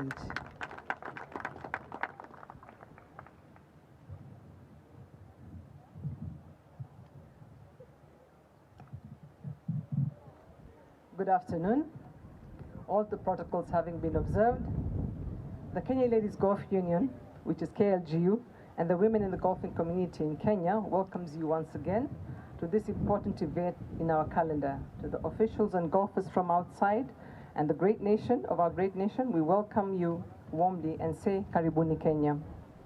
We would like to commend our 5 girls who took part in this competition.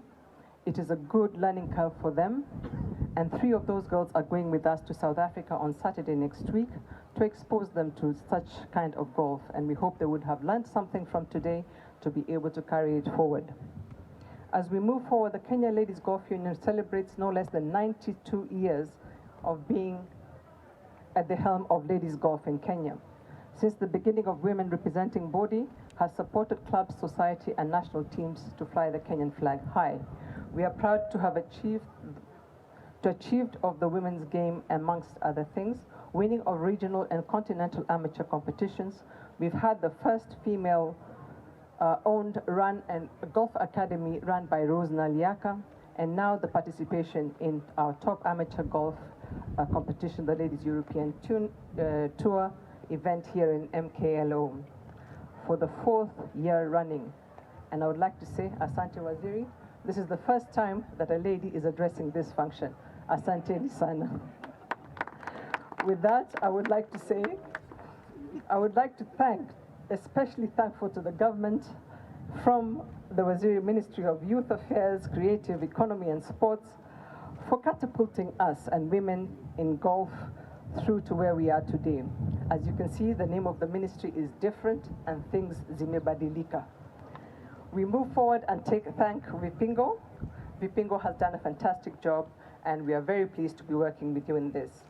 As we move forward with our collaboration within the Kenya Golf Federation, we reiterate our support for women golf and for continuing this further. Thank you very much. Assalamu alaikum. All right, once again, a big thank you to our chair lady of the Kenya Ladies Golf Union. Thank you so much. At this time, I would like to invite the CEO of Safaricom, Mr. Peter Degwa. Let's appreciate him as he makes his way to the center stage. Afternoon, everyone. All protocols observed. CEO of Safaricom, which is also the pioneer of the most successful mobile financial services in Africa and across the world, M-Pesa. We are happy to be involved in the Magical Kenya Ladies Open again this year. This is our 4th year that we've been involved with this tournament. Over the past 4 years, we've spent about 100 million Kenya shillings in terms of sponsorships. This year, we have put in 34 million. We are happy to continue to be involved with this tournament. It showcases sports in this country, but also as a destination for tourism. So happy to be involved with the Vipingo once again. The other element that we have been focusing on here is, of course, we are a telecommunication provider. So we provide internet to the media center. We also have been sponsoring the coaching of young kids from across around Vipingo. I met a bunch of them. 100 kids were trained here for clinics to learn golf, to demystify golf and make it accessible across all socioeconomic. Really, Safaricom is a broad-based organization that serves everyone in the country. So we are happy to really start to focus on golf at the beginning of everyone, rather than some of us who started golf when we were in our 30s. So hope the future can start when they are much younger. In addition, we were happy to sponsor 4 ladies, both junior ladies, but also senior ladies. So we sponsored Margaret Jockey, Aisha Duba in their junior category, Vivian Athiambo and Ekron Othiambo in the senior category, also played in the Pro-Am tournament in the past week, and we hope they can be the future. So sports for us is an area that we know is a passion point for Kenyans. We are involved in various sports.